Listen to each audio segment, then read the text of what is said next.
Good morning, good morning, good morning, good morning. In the morning. Check 1 2 1 2 1 2. Hello, hello. Is this thing on? Per Sky Omaha in the morning. In the morning. Make sure I'm live on 85, boss. Yeah. What up, what up, what up, what up? Good morning, good morning, good morning. Fresh edition of First Sky Omaha in the morning is happening right now. In the morning. Stepping on my jingle. My bad. Step on the jingles around here. Yeah, man. 6:51 right now. If you believe in the concept of time, we on 10 minutes early before the 7 o'clock broadcast of the news. We can get all the hellos and how you doings out the way. Yeah, Pops coming in first. Good Everything Wednesday is morning all and right. Mad Law from Las Vegas. What's up, Pops? Yeah, everything is all right. Amy H. Doc is this a morning fam. Good morning to you. Long time no hear from. We gotta catch up. Yeah. Heard Ellie's is back going strong. Bruh, already been. Man. Yep. How you doing, man? So welcome. I'm doing all right. Yeah, loving that we get up just a little tad bit early to say hello. Saw Mark Manor yesterday. Went into Homers. Okay. Man, you copy any new records? I didn't. I went in there looking for something. They didn't have it yet. So Oh, okay. So I heard them and got out of there before I spent the rent money on. Hey, it is that time. It is that time. Oh, so yeah. Good morning to you, Mark, brother Mark. Judy Princess says, "Happy Wednesday morning, family." Good morning to you. Good morning. Michelle Moreno says, "Good morning." It brings a little sunshine today. It's supposed to be warm today. Really? 90, Okay. 90. Yes. I don't know. It's a little past warm. Creeping in the hot. It's a little gonna be hot today. Yeah. Marlon Harrison says, "Good morning, First Sky fam. Good morning to you. Appreciate you coming in. How you doing today, buddy? What's going on?" Man, I'm all right. Yeah. Not gonna lie, man. Kind of fell asleep last night. You know, it's the difference between going to sleep and falling asleep. And I just kind of crashed last night and kind of woke up a little discombobulated. Lights were still on. Yeah. Is there a difference? Does anybody go to sleep or Yeah, do we there's a all crash? difference. I mean, there's in a perfect world, I would love to have like a night routine. You know what I mean? Like the whole thing. Close the house. You never seen a meme of people shutting down the house. Yeah, man. Put the stove light on. The rag out on the sink to signify the kitchen is saying? closed. Yeah. No, man. Yeah, so you got to practice a little sleep hygiene. That's all. That's what's called sleep hygiene. Yeah. It takes you only one can control that. What happens in Oh yeah, that's on me, moment. man. It's on me. But Yeah, I'm glad to be here. I think you're just a musician that likes working till you crash. Try to be honest about it. I hooked the subwoofer up in my room just to see, just to test it out. Got cranking on some beats last night, and I think you might be right about that. Yeah. Be trying to act like I just I don't know what happened. I just yeah, man. Maybe it's just as I know I miss y'all. Lots of kind of hard things happening with the family. I'm sorry to hear. That. Yeah. So I've been laying low. I love y'all. Yeah, man. Miss you. You know you can always call on us too if something's up that we can help. Yeah. It's a family. Michelle Moreno says we need a good record player. So do I. Okay. Sir Hagen says happy hump day. Yeah, that's what's up. Appreciate you coming in. Like Dynamite in the house. He got the note. He got the memo. He's coming in early saying morning y'all halfway through. Okay. Rose Review says I go to bed at 9 and my alarm goes off at 4:50. I'm up at 5. Yeah, man. They get that schedule, bro. He's on it. He's on it. Black Diamond says, buddy shaking the house. Yeah, man. A little bit. Trying not to wake the babies up. Get the little rumble going on. Yeah. There you go. Little rumble. Not quite a shake. That's what's up. Yep. Appreciate you guys getting up. What that's a good question, man. What time y'all do? You have a scheduled time you go to bed or do you just crash out? Yeah. Close the house. I kind of do both. I kind of know when I'm about to crash out. So I kind of prepare for the crash out. You know what I mean? Okay. So I guess that makes sense. Yeah. So because if I stay past the crash out, then I will just be up. Be zombie mode, man. Zombie mode. But sometimes I gotta hit that. I gotta hit that point where I'm like, here it comes. I'm about to fall asleep. Let me go ahead and go. Or so because if I shake out of that, then I'm second wind and I'm up all night. So Yeah. yeah. Heather Williams gives us a good morning, y'all. Appreciate you Hey. guys coming in. We got special guests coming in today. Yeah. Yeah, man. I'm pretty excited about what's going on here. You remember the Documenters program? Making a So comeback. yeah, Documenters program has made a comeback hard. Shout out to Flatwater Free Press. We have special guest Leah Wambui Keinama. I hope I said it right. Yeah, hopefully she'll Yeah, she'll she'll correct us if she, not. she been around, and I was just like, how come how do we have not met yet? You know what I'm saying? Like the stuff that Hmm. she's been into and doing. Man. Yeah, it's a Yeah, trip. yeah, yeah. It's a Quite trip. quite interesting. Definitely looking forward to that conversation. Also, Sister Kimara coming through. That's right. Sister Kimara Snipes is also joining us today. It's a Women's Wednesday again over here on First Sky. So yeah, man, looking forward to. There's a lot. As a matter of fact, Kimber's got some kind of survey out there right now that I guess if you participate in, you have a chance of winning a TV. So she's doing the surveys and stuff right. What? So we, What? yeah, man. I ain't seen about no TV. Yep, Might need. yep. You need to wash and you need the whole setup, wash and dry, TV. We need to hit all the contests. Man, check them out. Check them out. Actually, speaking of that, I still haven't really heard much back from Calvin Williams. Again, had the Level Up festival over the weekend. Did Hmm. anybody go to that? Did anybody go to that? Again, it was Yeah, for a good cause. Supposed to be like a job fair, some housing things. Again, big shout out to brother Calvin. Always doing things for the community, bringing some much needed resources. So yeah, hmm, did anybody check that out? Also, it is Wednesday, as usual. We don't have a Friday show coming up. We have reserved Fridays for our newsletter, so definitely check that out. But does anybody got any haps? What y'all getting into this weekend? What's going on? Let us yeah, know. Let us know. yeah. Are you guys planning that far out or kind of spur of the moment, folks? Let Yeah, us know yeah. what's Is going on. anything on your radar coming up this weekend, Paul? Man, I hope not. Why not? Why not? Because it's been a very long week and it ain't over. I got 2 more full days of work going on, and so I'm looking forward to be trying to chill out this weekend. So Hmm. hopefully, yeah. I'm trying to get the work done so I can chill out this weekend. So we'll see. You know Looking what I forward mean? to doing nothing. That's what you're doing. Yeah, I know what I'm doing. Nothing. Black Dynamite says mine is brace for impact unless I'm actually up doing something. Same There you here. go. Pop says that's genetics, son. Okay, so same thing. If you missed that window, then you up all night. Is that how it works? Yeah. Christy Nor gives us a good morning. Appreciate you guys coming in early for the good mornings, the hellos, and how you doings. And yeah, man, we got a couple more minutes before we go ahead and fire up the 7 o'clock hour. We were talking about the news. We kind of look all over the place. First of all, shout out Yeah, to man. everybody that drops news in Friends of First Sky Omaha. That's where we go first to check out and see what you want to talk about. And then we kind of look around as to we kind of follow it all the time, so it's not like we are just looking now, but it's weird. We're getting a sense of this news cycle, how the news cycles go, and Yeah. when there's going to be a little flutter of stories, and then how many days that story gonna sit on their website, and all that kind of. It's a trip. It's a trip, man. The news cycle, so it's just a reflection of the news. There's even in the big, you know, the mainstream media landscape, they've lost so many reporters and lost so much coverage that I'm sure the few reporters that got left are all struggling. So Oh, just yeah. more of a plug for the citizen journalists, the army of citizen journalists we're trying to put together. We need to do it. Yeah, We need to voice of the do it. voiceless, and really voice for yourselves. So again, definitely big shout out to everybody who's already posting, already active.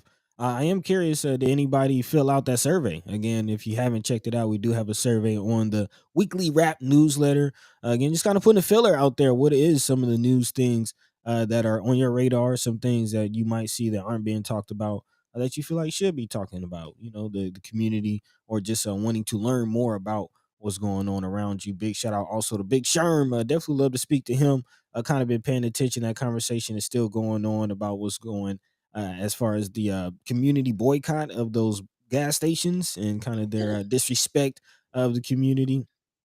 And yeah, Yeah. just not really seeing it in news, but what is our news? What is our conversations in our communities? That's That's the the point. question. Well, we're Yep, about to yep, find yep. out right now. 7 o'clock. If you believe in the concept of time, welcome to a fresh edition of First Sky Omaha in the morning. In the morning. It's There happening you go. now. Yeah, see, don't step on my jingle.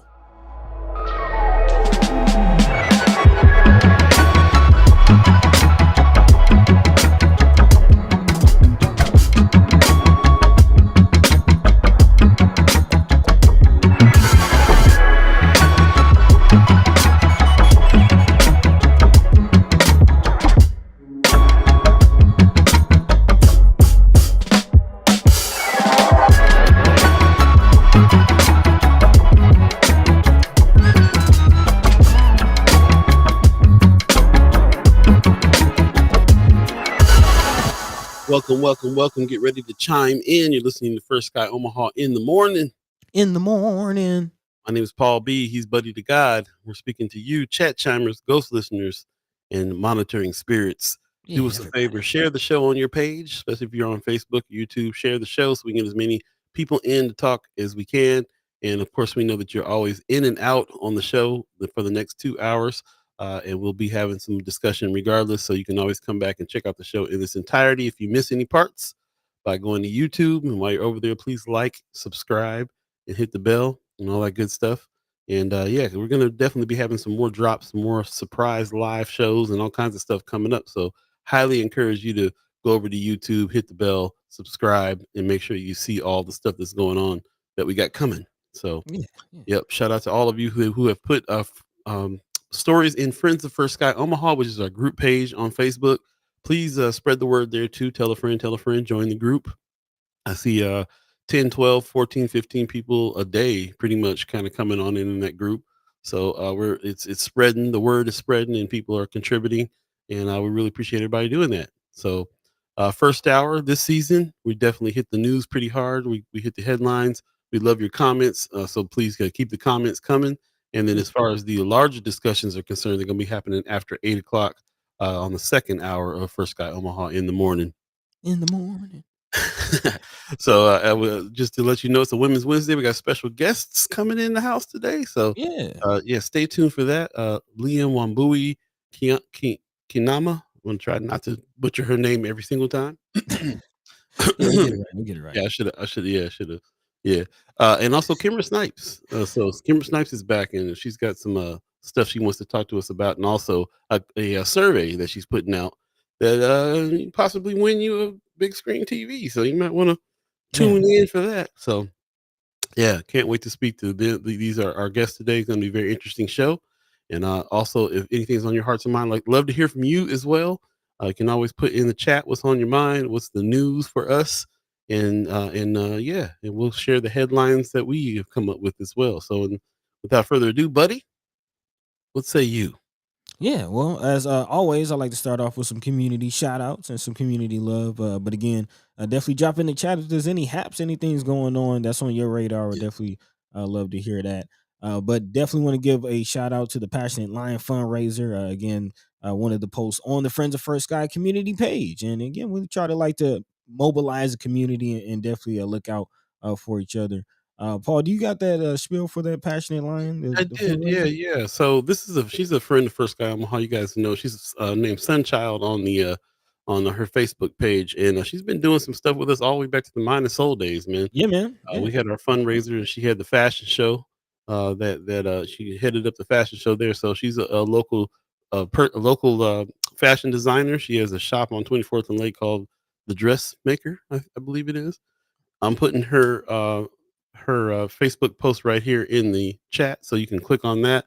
But basically, she's doing something that I think is pretty worthwhile. I think we always are talking about youth programs and trying to teach youth certain things. We deal with media, so we're always thinking about citizen journalism and teaching kids how to do video work and all the stuff that has to do with media. But there's a huge fashion scene out here too, man. Every year we have Yeah. Omaha Fashion Week and Yep. the African Fashion Show and everything else. So she says we're opening up an opportunity for donations towards our youth sewing program, serving children from North and South Omaha.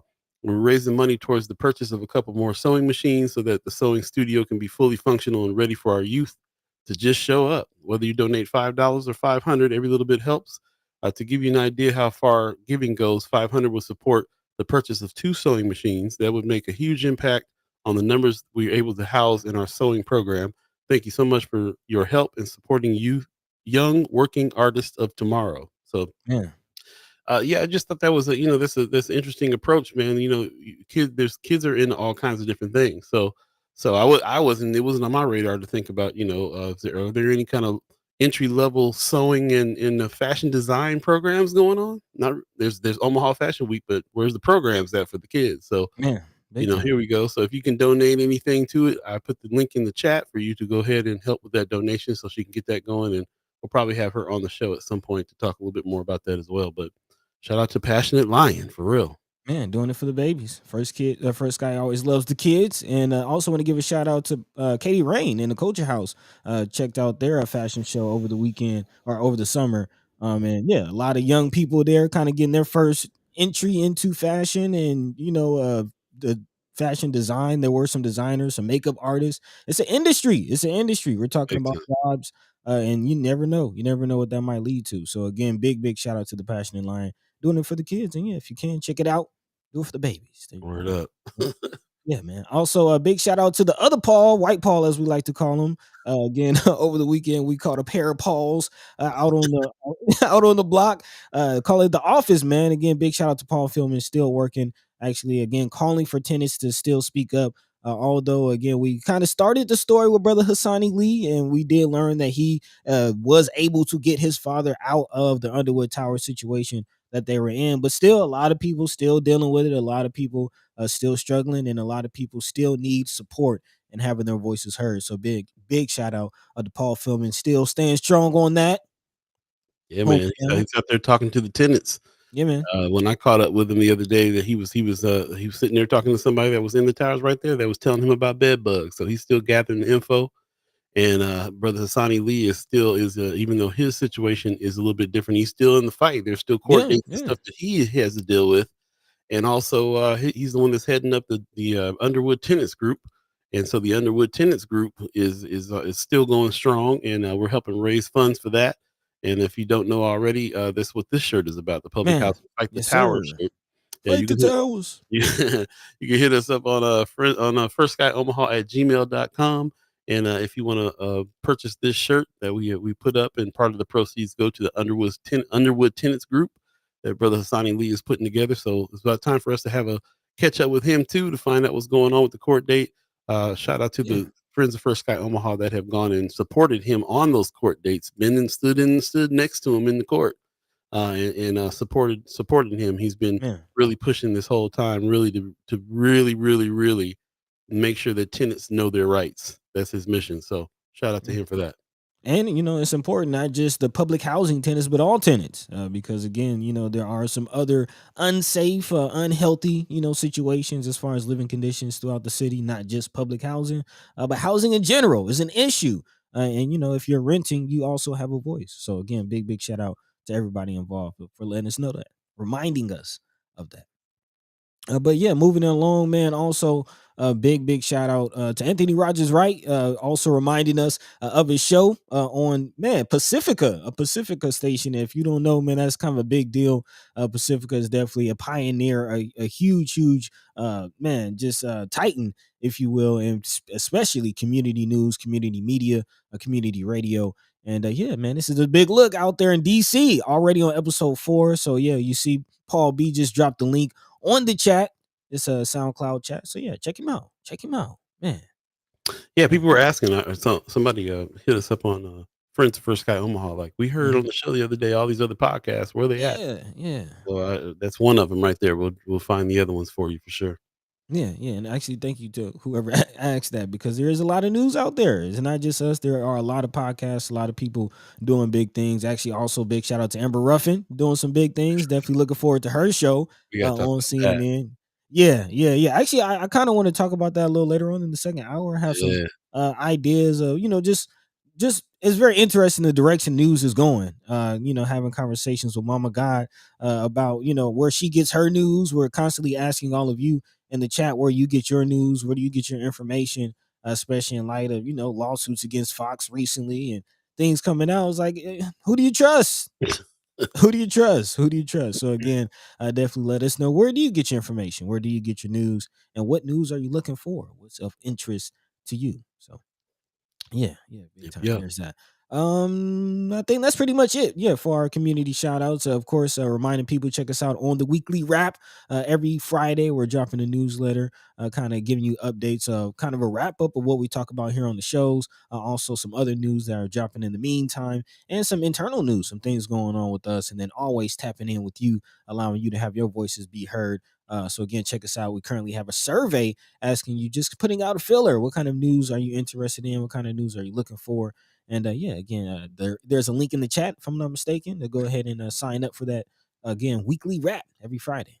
Also, definitely remember to subscribe, like, and share on our YouTube page. As Paul mentioned earlier, there will be some other content coming, and we will be building that page, kind of shifting focus to building our YouTube presence. So again, definitely help us build that by tapping in. All you gotta do is hit that notification bell and subscribe. And yeah. That's right.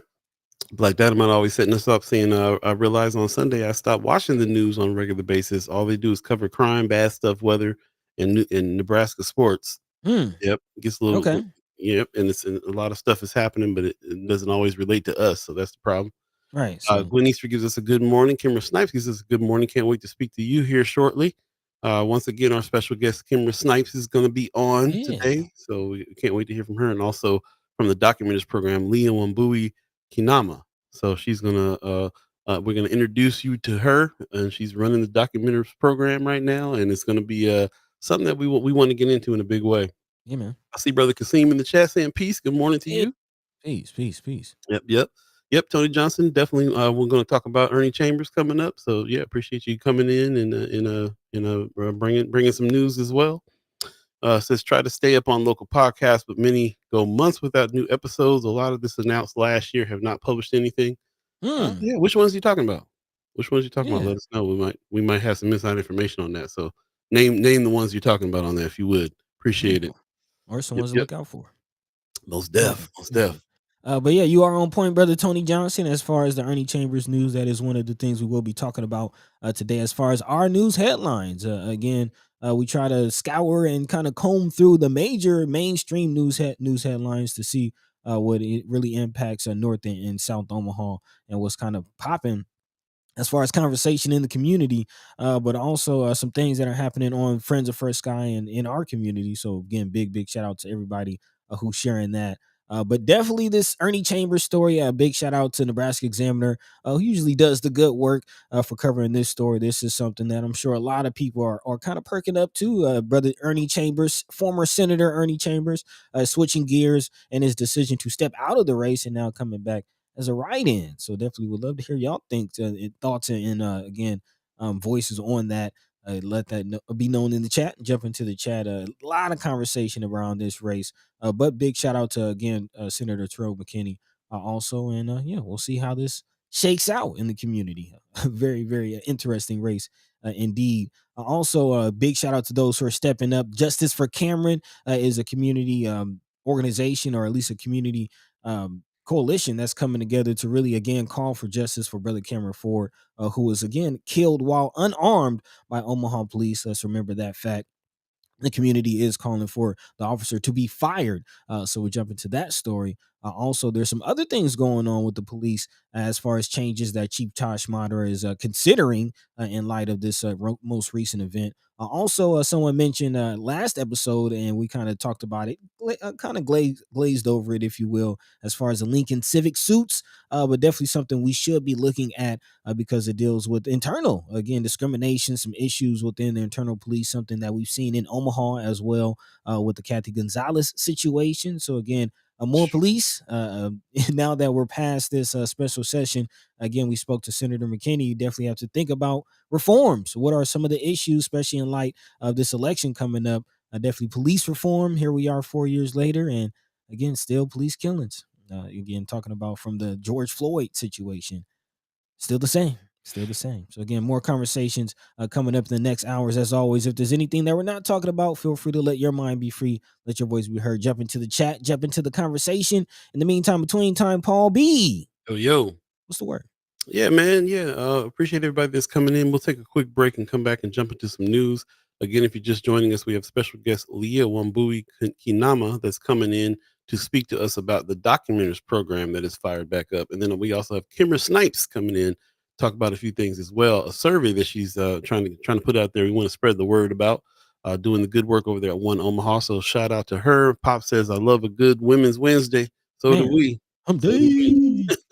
Appreciate it. We'll be right back. Stay tuned. Again, you're listening to First Sky Omaha Radio. First Sky Omaha in the morning. In the morning. My name is Paul B. He's Buddy the Guide. We'll be right back, y'all. Stay tuned.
Welcome back. Welcome back. You're listening to First Sky Omaha in the morning. Paul B, buddy to God. All of you chat chimers, ghost listeners, and monitoring spirits that will never let us know that you listen, but we know you're out there. We see We you. appreciate you. We appreciate you. Yeah. Anthony Rogers right in the chat. Have you heard anything from Tony Vargas on Comrade Cameron? Nope. We all know why too. No. I don't Do we know. know why? Do we know Yeah, why? I don't And know. I think we've been lacking hearing from a lot of our public officials on The some things. situation. As mentioned the other day, only Senator Terrell McKinney spoke up about this situation. But Yeah. we'll get to that. In the meantime, between time, it's time to jump into the news. Buddy, what's first on the agenda? Well, kind of brother Tony Johnson kicking us off. We'll jump into this whole Ernie Chambers situation. Again, it's coming out of Nebraska Examiner. Big shout out to Aaron Sanderford for covering this. And yeah, definitely love to hear your thoughts on this situation. Seems some people weren't too happy, apparently, about brother Ernie Chambers, State Senator Ernie Chambers, put some respect on his name, who pulled his name off the fall ballot earlier this summer in July, but says that notarized paperwork has been filed on Tuesday to run for his old legislative seat as a write-in. Again, brother Chambers made his decision to step back, but apparently a few people weren't happy about that. According to his conversation with the Examiner, he says a lot of people were very disappointed that he withdrawn his name. Says I explained what had to be done for a write-in, and that the votes will not be tabulated unless the person whose name is to be written in pays. Apparently, there's a $120 filing fee with that. Earlier this year, Chambers said he wanted to restore the legislature's independence as an equal branch of government. His most likely opponent, of course, is Senator Terrell McKinney, who we have here frequently on the show. And he said that he would keep working to make sure District 11 sees the progress our community deserves. Senator McKinney also went on to say, although he has decided to return as a write-in candidate, I'm still committed to serving the people of District 11, making sure their voices are heard. So, again, I know this is a big point of conversation in the community, kind of split on some things. Apparently, I know there's a lot of people still supporting Senator McKinney and would like for him to make a return, but also apparently, according to this, there's some people calling for Senator Chambers to make a return as well. Yeah, what say you, Paul? I was very surprised to hear about this. When the headline came out, I was like, "Say what?" I thought this was Yeah. take Thought it care was a of done deal. done deal. But so it's interesting to me with the article saying that there's people that were upset about that. And he's kind of maybe responding to that Mm-hmm. um as a write-in now. So who was chiming up? Who was chiming up on that? Who was upset that he took his name out of the race? Uh, I can't help but feel like if they were upset that he came out of the race, then maybe they're not happy with something that Senator Terrell McKinney is doing. They feel like it would be better if they had Brother Chambers back. So Yeah. it leads me, everybody I talk to is like, no, this is a good move. He ought to drop back, and he ought to just kind of be the mentor to Terrell McKinney, and they can work together. And Mm-hmm. that's every my circle is saying. So I haven't heard anybody be like, man, no, I'm upset that he dropped out, man. We gotta get him back in there. Like, Mm-hmm. who's saying that? Who's saying that? Is it in our community? I got a lot of questions about that Yeah. one. I mean, I have an idea. It's kind of Mhm, speculation. It's just my opinion. I do mhm. feel like some people are still a little sour about how the whole LB 1024 situation played out. Um, Why would they be sour to Senator McKinney about that? He's the one that got the money. we've been trying to explain that, but you got to know there's still some people who. How you be sour about somebody bringing $450 million into nobody else asked for that money but him and Wayne. I don't understand why would they be sour about that. That's Just crazy. saying. Maybe I'm missing something. Y'all tell me. This is the conversation. You put it in the Mm-hmm. chat if you Yeah, feel yeah, like yeah, Brother Chambers would be a better choice, and that this is a good move that he's coming back and being on. And if you're going to vote for him or whatever, let's speak up. Let us know what's going on. yeah. Brother Anthony Roach is right. I know you kind of feeling what I'm feeling. He says it's deaf people in the community. Well, I don't know. Like this is the first time I'm hearing of that. This a brand new news story for me that people were upset that he dropped out and they want him back. I haven't heard that from anybody. Well, I definitely don't think Brother Have you Chambers is have you just heard making that this from up. anybody? No, No, no, I haven't. I haven't, to be honest. I haven't. But again, I'm not I'm saying not he's talking making to it up. everybody. I'm not saying he's making it up. What I'm Mhm. saying is who are the people that we're talking about here that have asked for him back? We haven't encountered anybody. If anybody in the chat knows or feels the same, speak up. Definitely Yeah. speak up. Again, according to the article, Chambers became widely known for using legislative rules to kill what he called bad legislation sought by the conservative majority. He helped abolish the death penalty in 2015, describing his application as arbitrary and cruel. Voters, however, restored the death penalty the next year by ballot measure. Of course, McKinney is best known for the prodding of the parole board in the prison system, which is something that definitely needs to be addressed, pushing for sentencing reform and helping to steer federal pandemic relief funds, as we just mentioned, to North and South Omaha.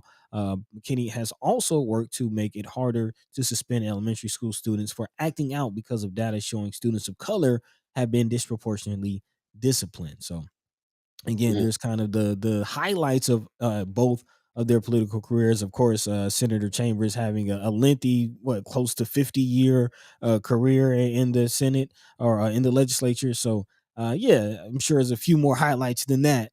But yeah, those are some of the recent things. Those Some of the are the recent big things. points. Yeah.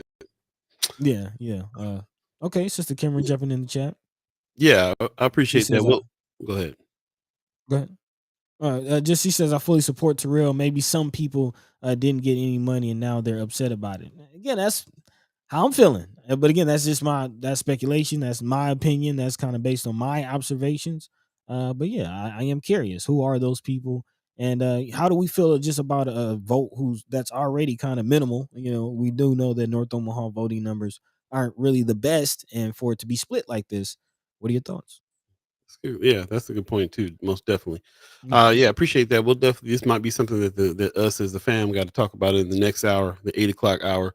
We'll dive into it. See, Anthony Rogers Rice says about that 1024 money because not everyone got their hands on that money. Can't just throw money into a community with scarcity culture. There's going to be haves, have-nots, and been hads. I don't agree in any form or I don't agree at all that he just threw money into the community. We watched both of them work really hard to try to circumvent what was going on to get that money to as many people as possible. So it wasn't just they didn't just go for the bill and then drop their hands on it. They actually went above and beyond their own jobs for years now, trying to make sure that this money got to us.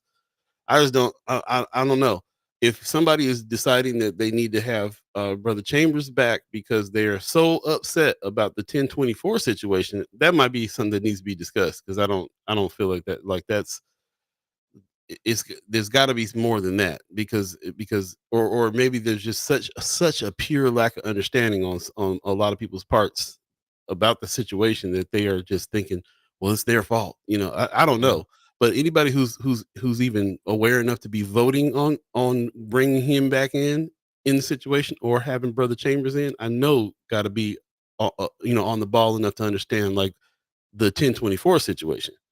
There's something else going on here that people feel if they're not happy with what's going on and they feel like they want Brother Chambers back, there's something else going on there. I'm just not sure what it is. But like yeah, I said, maybe that's something that I see there's a lot of comments out here. So maybe we can definitely jump into that in the 8 o'clock hour and talk a little bit more deeply on it. I appreciate yeah. everybody putting their comments in on this. Yeah. Kimber Snipes says they're typically a part of our elder community, at least the ones who voiced that opinion to me. Okay, so Hmm. here's someone Okay. who has heard from some folks. Anthony Rogers Wright said earlier too is from our community. So just because I haven't heard it, don't mean it ain't happening in our community. I'm just saying, like Yeah. is interesting Could to be a find out generation who and why. divide.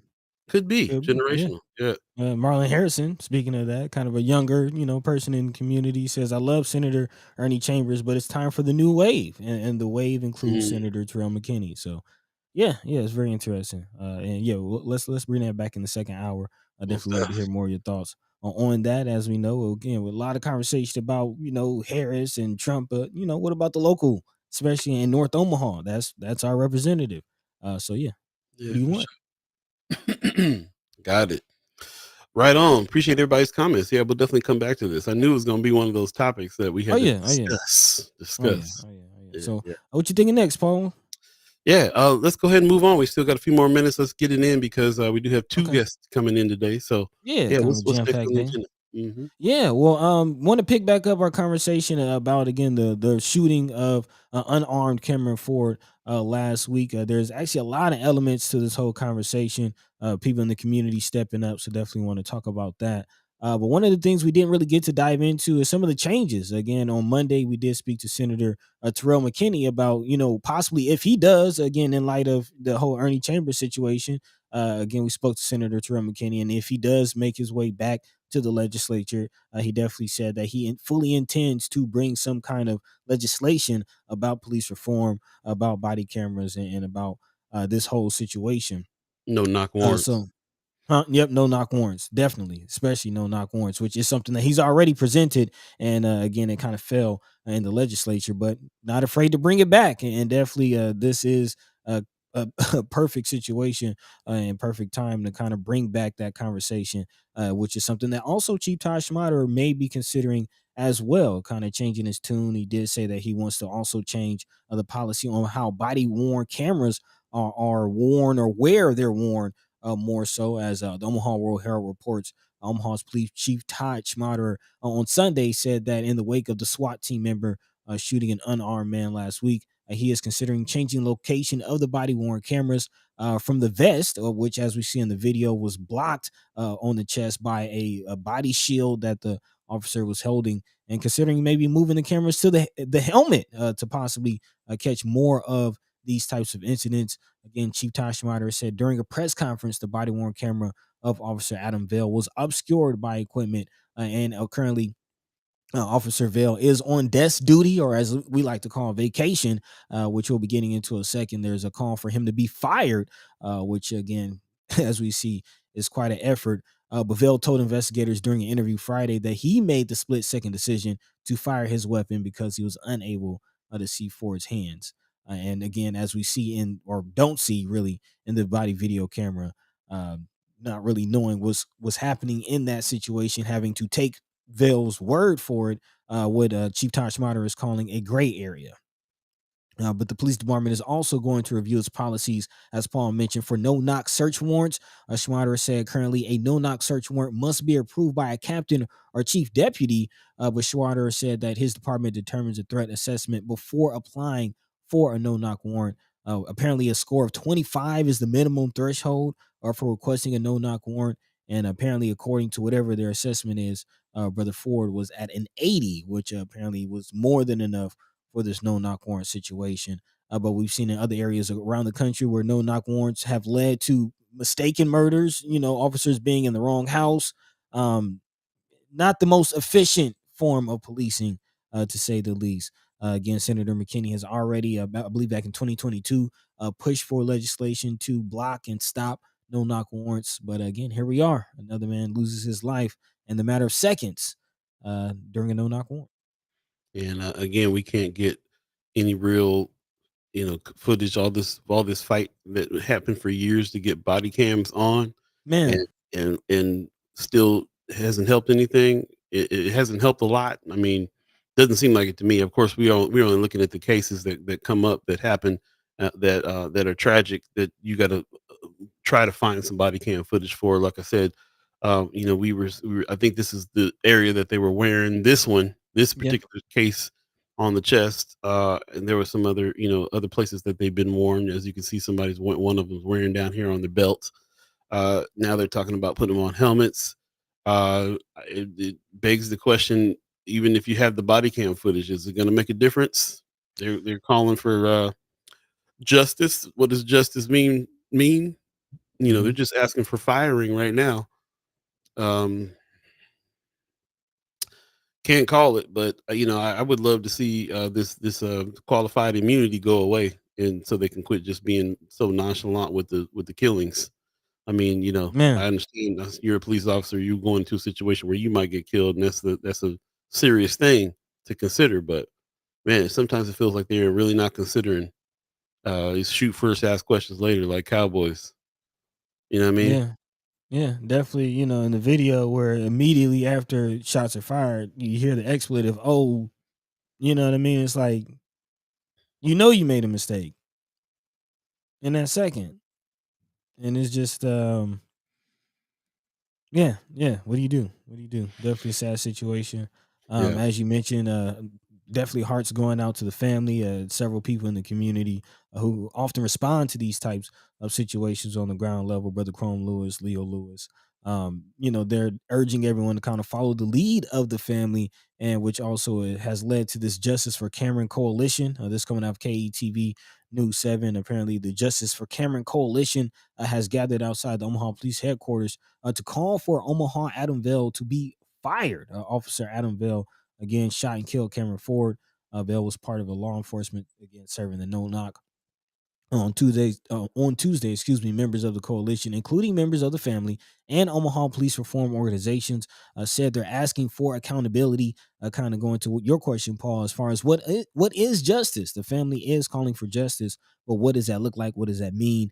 And apparently, they are starting with accountability, both from police department and ultimately the county attorney's office, kind of pulling Don Klein into the situation as well. Who again will have to oversee, if I'm not mistaken, a grand jury on this whole situation. So we'll definitely have to see how Don Klein handles that situation and just how that grand jury plays out. But the group said that just because someone is suspected of criminal activity does not mean aggression or fatal force is necessary. The group said that they spoke at length with Omaha Police Command staff, including Chief Schmaderer, and they said during the meeting they were made aware of new evidence. So again, Sean Lavelle, who's a spokesperson for the group, and founder of FTP Omaha, said they cannot say what the evidence is, but he said it shows Ford was in a vulnerable position. Of course, we already know, per the police's own, admission, that he was not armed. There was apparently a firearm found on the premises, but it was not in his hand, nowhere near his body when he ultimately deceased. So yeah, again, very, very interesting situation. And as I mentioned, we'll have to just see right now, as far as the legal process goes, how this grand jury plays out. Yep. Appreciate everybody's participation, comments, and thoughts and prayers and everything on this situation. We'll definitely keep you updated because there's stuff that's being updated about this particular situation as we Yeah. go. Shout out to Sherman Wells, who's keeping it on his radar.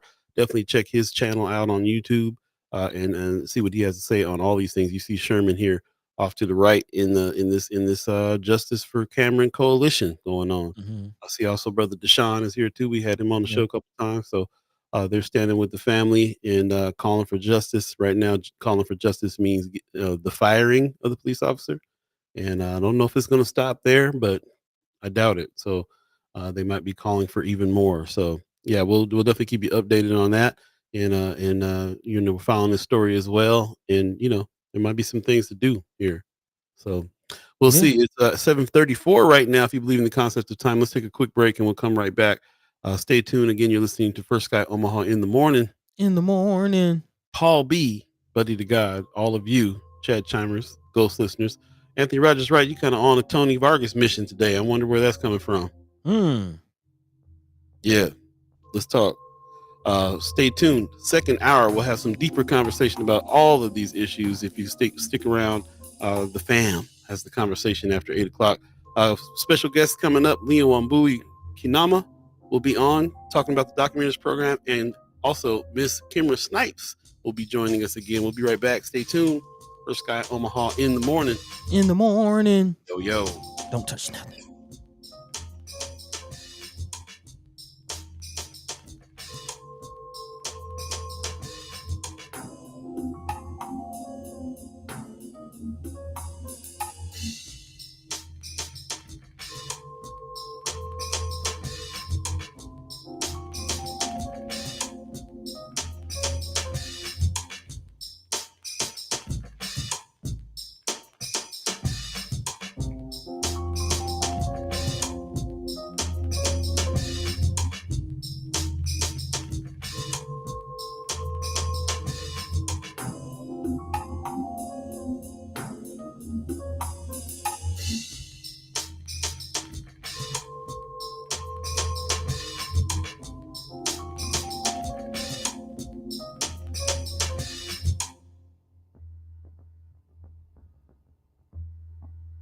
Right on, right on. Welcome back, welcome back, welcome back. First Sky Omaha in the morning.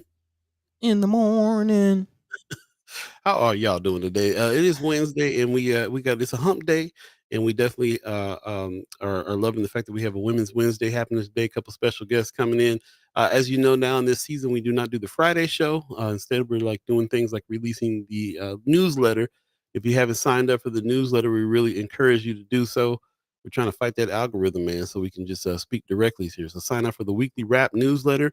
Every week we're improving it. It's growing, and it's also coming from feedback and input from you, especially the stuff that you post in Friends of First Sky Omaha, the group page, as well as other entities. We also get emails all the time on First Sky Omaha at Gmail from you, the public, as well. So definitely check that out. I was going to try to put here it is, the weekly wrap. If you have not signed up for that, here's the link. Make it easy for you. Come on Yeah, in, drop your check it email on out. address. Let's talk. Yeah, yeah. Yep, Fill out yep. the survey. Yeah, let's talk. Let's talk. There you go. Appreciate you. Appreciate you. Thank you very much, buddy. Appreciate you hanging in there with the news stories that we got going on here. Oh And we yeah. got today I thought was probably going to be a day because we're talking about what happened and getting updates about the situation with Brother Cameron and Mm-hmm. the killing by the police officer. Police reform, all kinds of stuff is kind of on the table. Yeah, And man. let us know if you guys, how you guys feel about what's going on with that situation. It's like I said, definitely something that we'll talk about in the second hour. But enjoying your comments now too on all of these things. Um, Jumping back into the chat real quick. Yeah, chat's kind of going off. Mhm. You and yeah. Yeah, what are you seeing with the chat? Well, of course, some people still chiming up about the Senator McKinney, Senator Chambers situation. Sister Gwen Easter, top of the morning to you. Saying Senator McKinney is the best person for the job. He is standing up for his community and doing his best. Mr. Ernie had his time and much respect to him. Also, Brother Mike Lee jumping in, if I'm not mistaken, a part of the Nebraska Black Caucus. He says, Right. remember any elected black officials who don't speak out when election time comes. So Hmm. again, it's kind of paying attention not to who says what, but to more so who's being silent, per se. So yeah, definitely on that. And speaking of being silent, yes, brother Anthony Rogers, right, is speaking up about who's not, talking about the Cameron, brother Cameron situation, saying, "Bro, you're a leader in the state Dem party. Vargas is treating Cameron like the genocide in Gaza. Silence." Later for that, again Hmm. saying, who's not chiming up. And there is also another point, brother Tony Johnson, also saying, "What is the hesitation for Black and Latino elected officials?" To speak out on issues. Election time has been here for a good while, and all I tend to see is their opponents talking. So Mm. again, people not apparently seeing what they would like to see from certain officials. But it is kind of interesting. I am thinking about the police shooting of the two Latino brothers in South Omaha earlier this year, Hmm. and just the further conversation of police shootings and police relations in both North and South Omaha, kind of a full East Side perspective. Yeah, we always are talking about East Side because we are dealing with some of the same things. North Mhm. Side definitely has its own issues. South Side has its own issues too. But we always are talking about North and South when it's really East and West. Yeah. In Yeah. Nebraska, if you really want to really talk about what's going on in Omaha, you kind of got to talk about it in those terms. We do some of the same things. I remember elected officials reached out, had something to say about that. Those two Latino brothers that got shot at that club too. So there's always going to be the political reasons why a lot of the politicians are doing what they're doing. It's understandable. But yeah, that would be great if they had something to say. If they're not saying anything that's unfortunate, but we are definitely on the tip of more of like what the Black Agenda Alliance is talking about, where we kind of got to do what we got to do, whatever they're saying. Yeah. I mean, it has to be a balance though, man. That's what I always go to. Like, yes, we have to do what we have to do, but also for things like this, legislation has to change. Most of. Legislation has to change. We got to get rid of no knock warrants. We have to get people, in position of government to make these decisions and to speak on us. And I kind of understand, where brother Anthony Rogers Wright is coming from, as far as if there's going to be people representing communities in this area, then yeah, we need people in there who we know are going to support this type of legislation. We know are going to get these things done. So yeah, yeah, and I do want to jump into, you kind of asked what are some changes other than what we've been talking about that people could see, as far as how do we approach this whole police situation. Mhm. what do we do, about this? And there is one thing that's coming kind of interesting coming out of the Omaha World Herald. A headline reads: Nebraska Police Standards Advisory Council considers changing qualifications for new officers. So we always talk about, where do we find these officers? What are they qualified to do? There's been, people talking about why aren't police officers required to have a law degree, or, at least have certain education as far as going to college. Um, psychology degrees, things like that. Why aren't these requirements or standards set as far as policing goes? But again, according to this Omaha Road Herald article, the Nebraska Police Standards Advisory Council, which is kind of a mouthful, is considering making changes to how it evaluates new law enforcement recruits after the company that creates the test used to determine English competency announced it is raising the score needed for passing grades. Nebraska law enforcement agencies have used the test of adult basic education, also known as TABE, to determine recruits' reading and writing competency for years. The test is designed to show whether recruits understand the English language at an 11th grade level. Lancaster County Sheriff's Officer Sergeant Drew Bolzer, who is the chair of the Police Standards Council, said at a May meeting that if the standards were raised to the new scores, the company that creates the test, there will be a large increase in the number of people who do not pass the test, according to the meeting minutes, which is very, very interesting. The company is increasing the score needed to pass by 40 points and 37 points on the language section, which it believes reflects new educational standards. Also in the June meeting, Crime Commission Director Mark Stevenson summarized what the increased scores could do to passing rates based on data collected from 2022 all the way to June of this year. Apparently, the current scoring show recruits passing 79% of the time. However, with the new requirements, the overall passing rate will be 41%. So again, let's just stop there. I hope y'all hearing what's being said. It's a large swath of our police force that apparently does not read above 11th grade level, which kind of tells me if you don't really have a huge vocabulary or, at least understanding of language, what's the likelihood of you being able to de-escalate situations and, use words to get out of pickles? I don't know if you've heard about this stuff before, but I've read about police trainings. I've seen videos and articles about the fact that they have on purpose are hiring people at certain grade levels because they don't want people to have training in all these areas that you mentioned that would seem like a good idea to have for a police officer to do what police officers are supposed to do. And it's the equivalent of having young soldiers that just follow orders.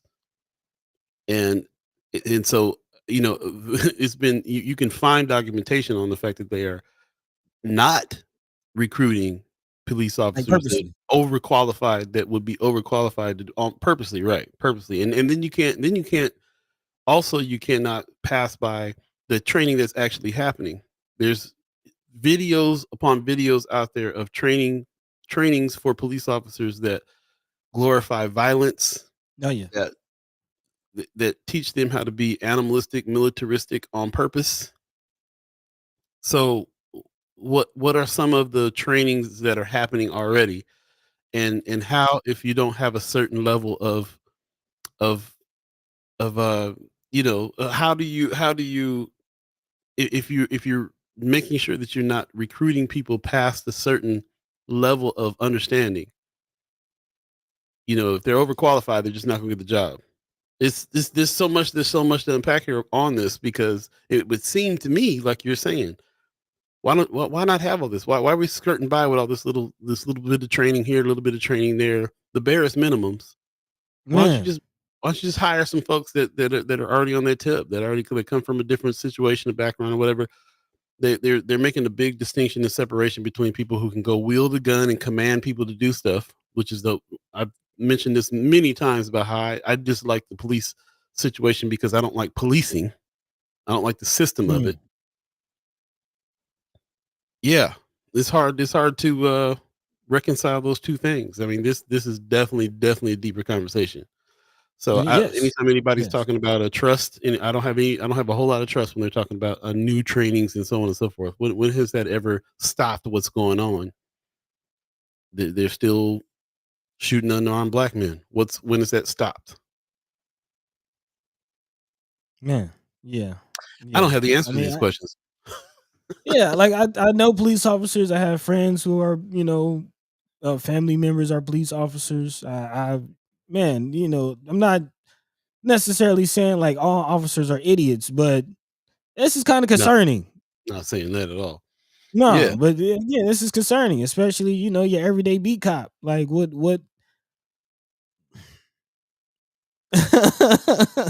lots to Man, talk about. Lots to talk about. We'll yeah, definitely yeah. come What say back to it. you? Definitely come back to it. Right now, it's 7:47. If you believe in the concept of time, we have a special guest waiting in the wings, and so we're going to go ahead and get to her. And really appreciate everybody's comments here and everywhere. Everybody who's really chiming in. Yeah, yeah.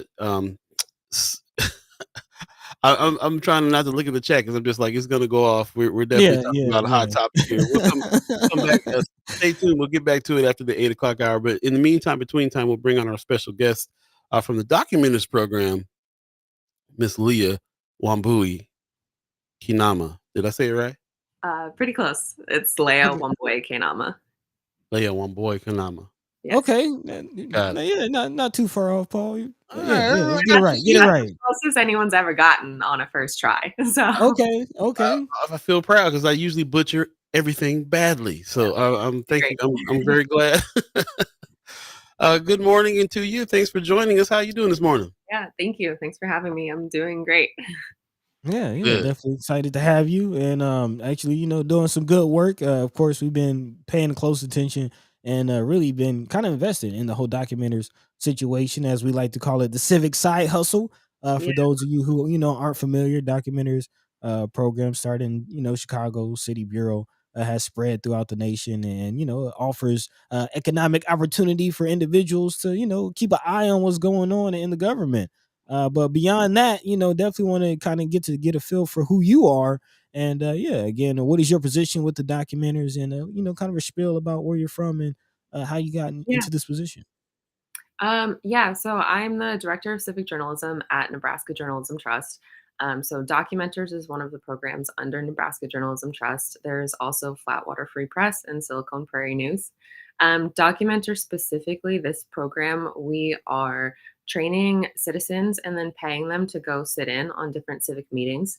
So that's just different board meetings, different things going on around the cities, the open meetings that people are welcome to attend, but often they don't get attendance and they don't get coverage.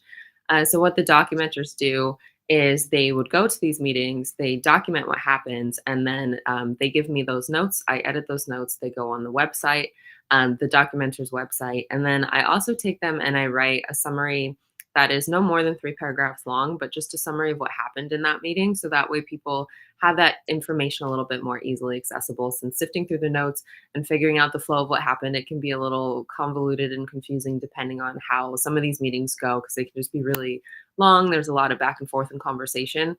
So we really, really, really want people to have easier access to this information, because having information out there is great, but if it's not easily accessible to people, it's not easily usable. So those are some of our goals with the program, bringing back journalistic coverage of meetings that have gone undercovered, things like school board meetings, where obviously those things are very important to the community, what's going on in those spaces. But it can be hard to find the time to go to those, especially if you have kids that you have to take care of at the time when one of these meetings is going on. It's hard for Yeah. me to be able to get into these spaces. I mean, my kids have activities, they have needs, we have things that we have to do. I mean, by the time we cook dinner, I can't necessarily go get to the school board meeting. So having somebody there who can be a messenger for the community and create this public record and also bring with it the transparency to back to the people, so that way they can understand what is going on in those spaces, if the accessibility to that meeting is challenging for them. hmm Yeah, it's Love it. kind of a big gripe for a lot of the public meetings. It always seems to be on a Tuesday at 2 o'clock. When the kids are at school, people are at work. Just the most inconvenient of times. So it is nice to have a program to kind of give people an incentive and maybe even, a makeup for, taking a day off work. You get a little check, on that day, to kind of maybe hopefully help, with that missing. But we need people there. We definitely need voices. We definitely need eyes. We definitely need just community members there, not only voicing and speaking up, but just keeping an eye and, documenting, if Yeah. you will, what's going on. Speaking of those documentations, where can people find these reports? Where do those go? Yeah, so the notes get posted on the Documenters website, which is just documenters.org. So you can go on that website. You can search using different search criteria. So city, the name of the meeting, date, different things to find the exact record that you're looking for. You can also just browse. You can look for Omaha and then go into the past. Flatwater Free Press is where we're posting those summaries. So if you go on the Flatwater website, you can search in the search bar just for documenters, and then you'll see the past history of what we have posted that will come up. So we're averaging at least 2 meetings a week, sometimes a little bit more. Just really trying to get those up on the website so that way people know to look there for those summaries. So either documenters.org or Flatwater Free Press. Okay. Well, hey, so just want to break in here real quick, and like I said, really appreciate you coming and visiting us. We've been involved with documenters before. We were really hoping that it would come back, and we're glad it's back. We're glad Yep. we've talked to you previously before the show here, and so we have a lot of faith and feeling really good about the fact that you're heading this up and that we're getting it back rolling and it's rolling. I heard that some of the people that were doing that were documenters before came back, and it's a constant recruitment going on. So really appreciate that. And this is your first time on the show, so I definitely want to make sure that you got introduced to our audience and just to let our audience know that who you are and what it is that you're doing. And we appreciate everybody who is joining us right now. If you have any questions, we would love for you to ask some questions. In this conversation here, we're going to talk a little bit about documenters, but also about you as a person and some of the other things that you're into as well. And I'm quite sure that there's people in our audience right now that is going to love what you have to say about some of the things that you have been passionate about. Yeah. And there might even be some connections made. So I encourage everybody in the chat to make sure that we are respecting her time. And if you have questions for her, let's please chime up in the chat and let's hear those questions. Let's have a conversation on these topics. I love the fact that you guys are talking to each other, but let's save some of the conversation for after the 8 o'clock hour, and some of the conversation might even be able to be had elsewhere. So Yeah. we want to help. I didn't really give the spiel at the top of your interview, but we usually say, don't mind the chat. Okay. Yeah. A lot of times the people come on and they get caught up reading everything Yeah. that's going on. And a lot of Yeah. times our audience is most of the time they're with us, but some of the times they're on one and they're going back and forth with each other about a whole different subject. And so I have to kind of step in and encourage everybody to please come back to the conversation and maybe ask some questions and get to know this sister doing this good work. So we don't want to stretch out too much. I think that a lot of our audience already know what documenters is about, and Mhm. is probably feeling good about the fact that it's back and some of the things. So let's get to what do we need to enhance documenters. I know we have a lot of people in the chat right now too. That's from our content creators camp. Mhm. So we feel like that's kind of one of the steps that we have to try to help citizen journalists get Yep. together. And I love this idea that maybe we can meld documenters training with some of the stuff that we're doing at content creators camp, just to get people going on journalism and learning how to document, learning how to get the where, what, why, when, and hows together on stuff. And also just, kind of making sure that we're fact checking and, doing all the things that you do as a journalist, and documenters is a good lead in for that.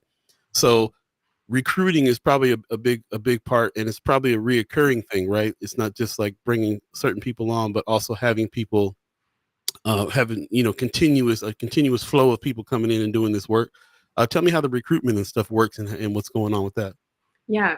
Recruitment is definitely a crucial part of the program being able to function. So same website, so documenters.org. People can go on there.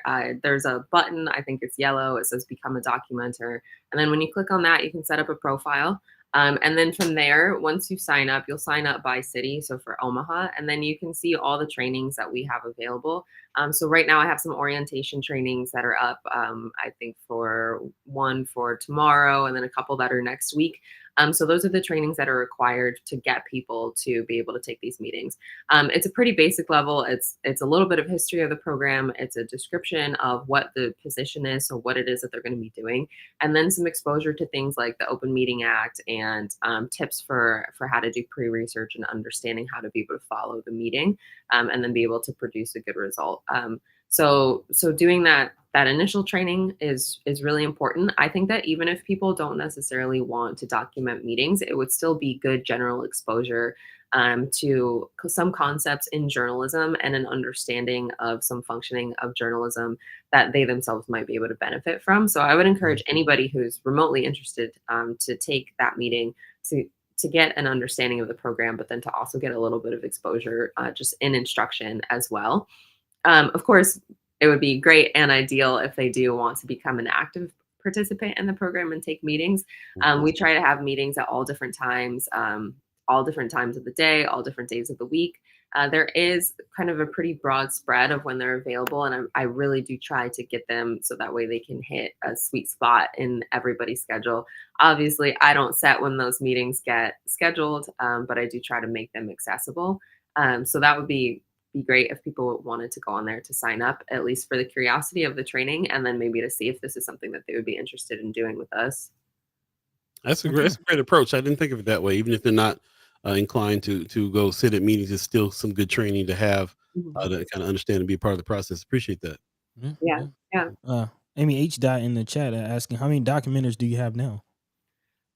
So the program was previously established in Omaha a couple years ago. I don't know the exact number. I want to say at that time, there was maybe somewhere between 30 and 40 documenters. At this point, we have trained over 20. We've trained between 20 and 30. Of course, not everyone who's trained takes a meeting. But of those people, I'd say we're looking at somewhere around 5 people regularly participate. They regularly take meetings. This is something that they're very focused on, and it's very important to them. We have a couple others who, as their schedule allows, they'll be able to drop in and take one. Maybe they have a day off work or they're working a later shift, so they take a morning meeting. But it kind of, there's like an ebb and flow of how much different people participate. But so far, the program has only been operational for the last couple months. We relaunched this summer, and we've already trained between 20 and 30 people. Yeah, there was people definitely anticipating it and happy that it was back. So I'm sure that it contributed to it. Yeah. Next kind of training cycle for anyone interested in the chat right now. I'm sorry, say that again. We didn't really hear you, buddy. Hello, can you hear me now? Yeah. Oh, I was saying a next training cycle for anyone interested. When is the next, I guess, round of trainings, or how can people get involved? Yeah, so I typically have them kind of on a rolling basis. So I'll usually schedule out trainings for a couple weeks, and then take the time to work with those people as they take the first meetings. So maybe then not have trainings for a couple weeks and then post more. So right now we're kind of in the middle of having those trainings available. I do have a training tomorrow, and I believe that there's 2 next week. I can take a look at the schedule, and then so people can just go online. They can register for either of those, and then they can take those. If they aren't, sorry, that's an alarm. If they're not able to take those training sessions, it's totally fine, because there's going to be more rolling through the fall. They're going to be pretty continuous. There might be a week break here and there, just as I adjust to new people flowing into the program, but they're pretty much always going to be occurring. And Very cool. I saw someone ask how much it costs. There's no cost for the training. Right. So the training is totally free. And then from there, you can go on to get paid to take those meetings.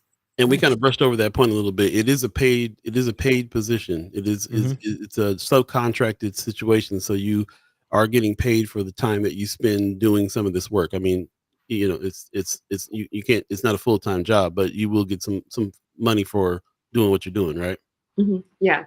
So they get paid to go to the meeting, and then they also they get paid to do the pre-work and then the post-work.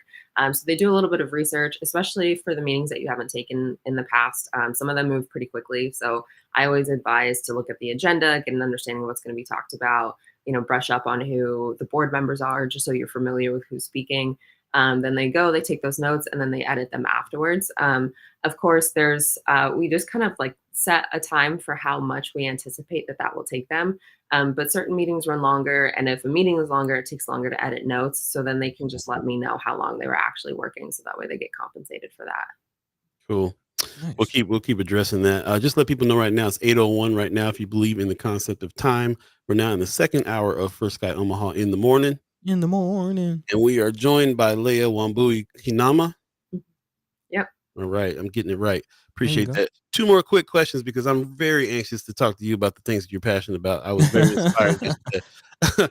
Pops is saying, "What's the biggest demographic in the program?" This is a good question. Yeah, so of our current documenters actively participating, the biggest demographic is Caucasian. Of the pool of people who have done trainings, I'd say that it's a pretty equal mix in ethnicities of who's gone through the trainings. But of active participating documenters, the demographic is sitting at being majority Caucasian. So I was also wondering about because the time involved, probably older folks and maybe younger high school folks too. What's the age demographic? Mm. Yeah, for the most active participants, it is looking like older folks who are generally retired, and then usually college students who have a little bit more flex in their schedules. They might have a day where they're not necessarily as loaded on their classwork, and then they can participate a little bit more, especially for those meetings that tend to happen like at 11 o'clock or 1 o'clock or something. Yeah. Okay. One more question. How is let's see. Amy H. asked, how is where's she at? How involved is Flatwater? That's the question. Yeah, so so Flatwater is involved in the summaries. So all of the summaries that I write are going on the Flatwater website. We are working, with our journalists to get input. We want our journalists to be interfacing with the documenters as well. So we're always kind of looking at how we can integrate them and have more of that communication becoming a part of it. And then, not directly part of that question, but we are also partnering with Civic Nebraska, and they're going to be creating some additional training opportunities for documenters and the public to be able to get some additional information and skills that would enable them to better understand what's going on in those meetings, but then to just better utilize in their civic interests as well. So that might be things like asset mapping, or public office literacy or institutional literacy. So trying to understand better what is going on and what's the dynamic in these meetings, so that way they're easier to follow and then easier to write about as well. So they'll be having different training sessions that we'll be doing with them in partnership. Yeah. Cool. Yeah. Very good. Okay, we did our due diligence, our due document. We will definitely continue to talk about it, and hopefully Yeah. we got people that are listening to us that want to participate and recruit. I actually had a meeting with Matt Wynn last night, and we talked a little bit about the involvement with Civic Nebraska, because one of the problems I remember Abby Kretz having when she was running it before was that there was a lot of people that were signing up to be documenters that actually really wanted to be activists. So it was really hard. It was really hard for them to not chime up during the meetings that they're supposed to be documenting. But you guys have created an avenue with the Civic Nebraska where they can, if they do want to be activists, they can kind of go in that direction, and they got some wheels now to take them in that direction. So I thought that was pretty genius that you guys partnered with them on that. Yeah. Yeah, and it is, it's a challenge because obviously you get involved because you're interested in these things. You go to the meetings that you're passionate about and you do want to speak at those, but when you're creating that public record and your job in that space is to purely document and then pass off that documentation, and it is hard to not want to, or to not get up and speak in those spaces. But at that time, we ask that documenters don't participate in the meetings, and if they do want to participate, that they just don't cover that meeting and that they would cover something else. Yeah. I'm sorry. One last question. Pops is asking. He said I may have missed it, but how extensive and how long is the training? So the orientation training is about an hour. Okay, that's it. Yeah. So it's an intro training, understanding of concepts, getting a better understanding of the program. So it lasts about an hour. Okay. And but you did say there's like ongoing training if someone wants to get in some of those trainings. Is that also an Yes. option? Or? Yeah, that's correct. And I try to have them at different times. So I'll do some that are during the day. I'll do some that are in the evening. Sometimes I'll do one on a weekend, just because I know that people have different schedules. So, if they're at like 2 o'clock on Tuesday every single time, most people are not going to be able to attend. So I try to have a variety of times available.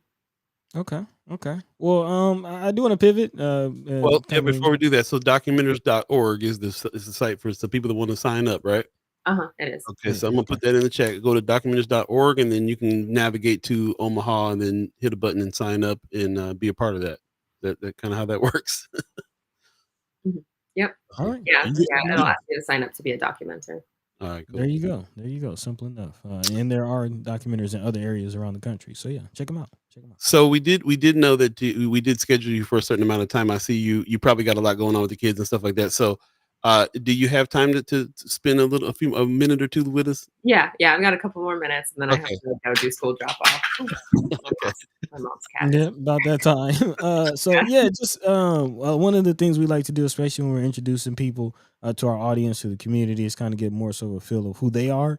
Mhm. And I did see earlier in the chat, brother Marlon Harrison asked, what kind of brought you to Omaha. We do understand that you don't really have a background in journalism, which is quite Yeah. interesting. Yeah. But That's yeah, definitely want to just learn more about you. Yeah. So we used to be a military family. We're not anymore. So that's how we came to Omaha about 4 years ago. I was born in Kenya, but I grew up in Pennsylvania. And then I've lived in some different places in the US. So I didn't know a ton about the Midwest, but I've been really happy living here. So that's why we ended up staying in this area. Nice. My background is not in journalism. I don't have I guess a formal schooling background. I have some school, but I've liked to just kind of dabble and explore. I think my passion is mostly agriculture, soil science. I have a soil background. I was working in food systems and food access before I moved over to Nebraska Journalism Trust. Yesterday. So with that soil passion and interest, we were talking about a lead project that we're also working on. So being the director of civic journalism at the Nebraska Journalism Trust, Documenters is on underneath that, but I'll be doing and am currently working on another project as well. And that project is a mass lead testing project. So obviously Nebraska is a super fun site for lead contamination that is hugely problematic for an array of reasons, primarily that public health aspect and that concern in pockets of areas where contamination is the highest. There have been a decade-long effort to remediate this and to fix this, and lead is still high, and the blood lead level in children is still high. Lead contamination in some areas still continues.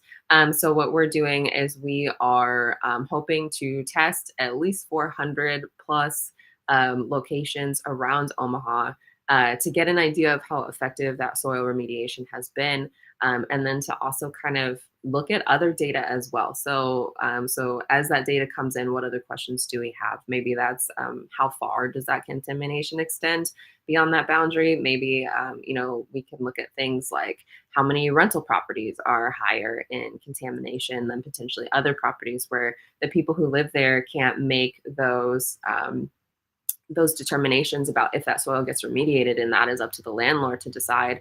But you're also looking at things like redlining and practices that barred the access to home ownership, and now you can't make that determination for yourself and your children Mhm. about the contamination in the home you're living in.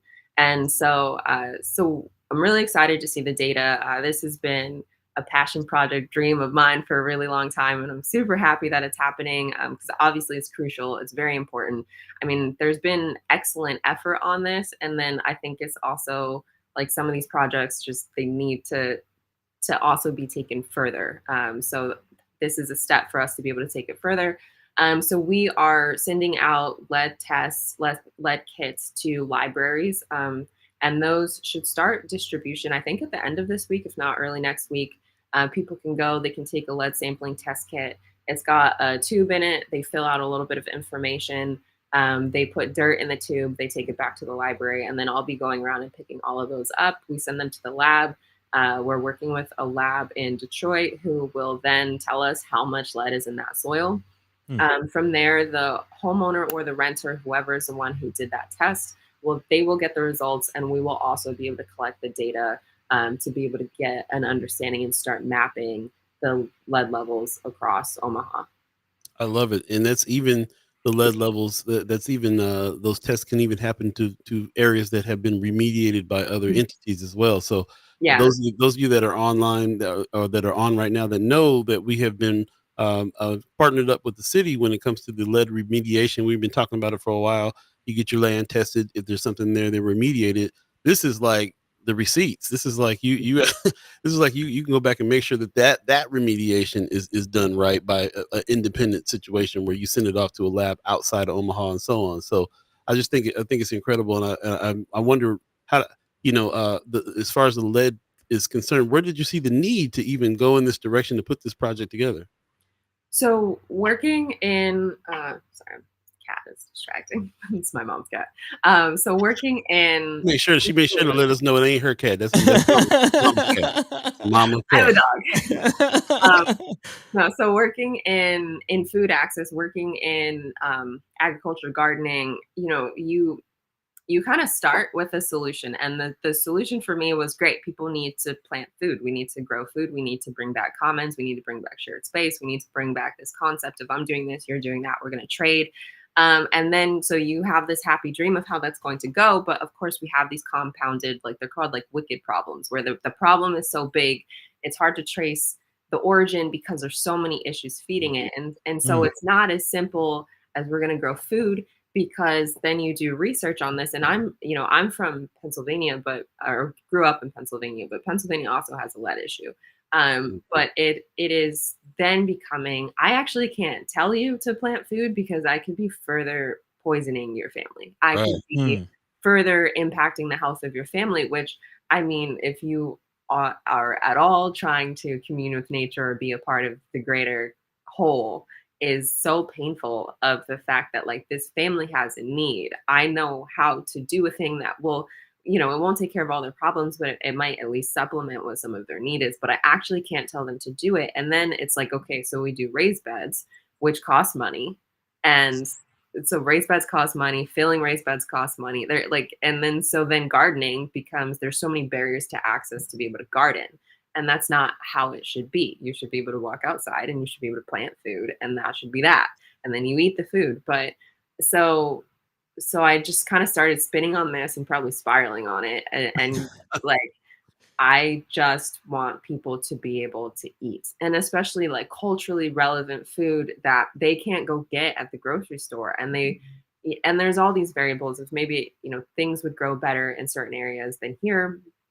But I want them to be able to plant food, and they can't. And I can't tell them to. I would be hurting them if I told them to do this, especially if they don't have an understanding of the contamination.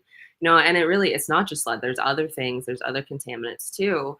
But the solution, so I feel, is like, okay, well, we have to hit root cause, because my feeling with nonprofits is that nonprofits should not go on to continue being money makers forever. Like you should have the goal of fixing the problem and dissolving and leaving. At some point, you should hope to not be needed anymore. Right. But if I'm working in food and people can't plant their food, then there's no way that I could ever potentially go away and we could ever potentially solve that problem. So for me, it was trying to solve root problem.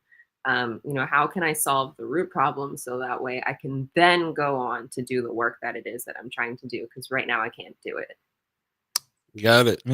That's it's a great place to start from, and you're saying a lot. I'm yeah. I'm blown away. You don't know it, but we've had these nonprofit organization conversations too very frequently about that. Most people don't know that nonprofits, especially around here, the nonprofit town that we live in, it's supposed to solve a problem and then dissolve, and that's like, so how do you get there is the question, especially with the kind of things that you're talking about. I can see that. So I appreciate that you came from that direction. That's awesome. Yeah.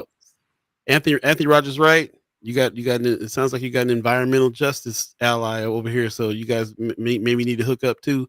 There's a lot of folks. I see Kimara in the chat saying, I think Whispering Roots helps people with access gardening, eliminating barriers. We definitely have some chat chimers that are into the community gardens in the lead remediation and the coal plant going away, and all the things that we need to really kind of be healthier here, especially North and South Omaha. So we appreciate that is one of your passions as well. Yeah, that you have that project going on. It's awesome. Yeah, and there's a lot of great organizations doing the work. I mean, No More Empty Pots, Latino Center, City Sprouts, like there's organizations working on making this access easier, and I want their jobs to be easier too, right? So like addressing this issue, being able to amplify then the work that is continuing to happen. Because not everyone can pay for one of those super expensive metal raised beds. Right. I was out there with the family out there trying to put one together, trying to build one. I'm out here, man. Come on, let's just go to Aldi's. We can just buy some. And yes, I said Aldi's with the S on it because we gonna you know how we do. No, I appreciate you very much. We'll definitely have you back to talk more about these subjects, and then some if you'd be willing to come back. And and definitely have to have some of your documenters on and talk about some of the things that they're documenting, some of the things that they're seeing, and Great. Well, thank you so much for having me. I appreciate it. Thanks. I know that you got life going on over there, so I appreciate you taking the time out. And coming on through. And babies. We'll talk to you soon. Thank you. Bye. All right. Bye. Peace. All right. I love meeting new folks that's doing good work. So that's awesome. Very cool. Man, documenters making a comeback, y'all. Civic side hustle. Get down. Get down. Like I said, I really feel like this is going to be something we incorporate in Content Creators Camp.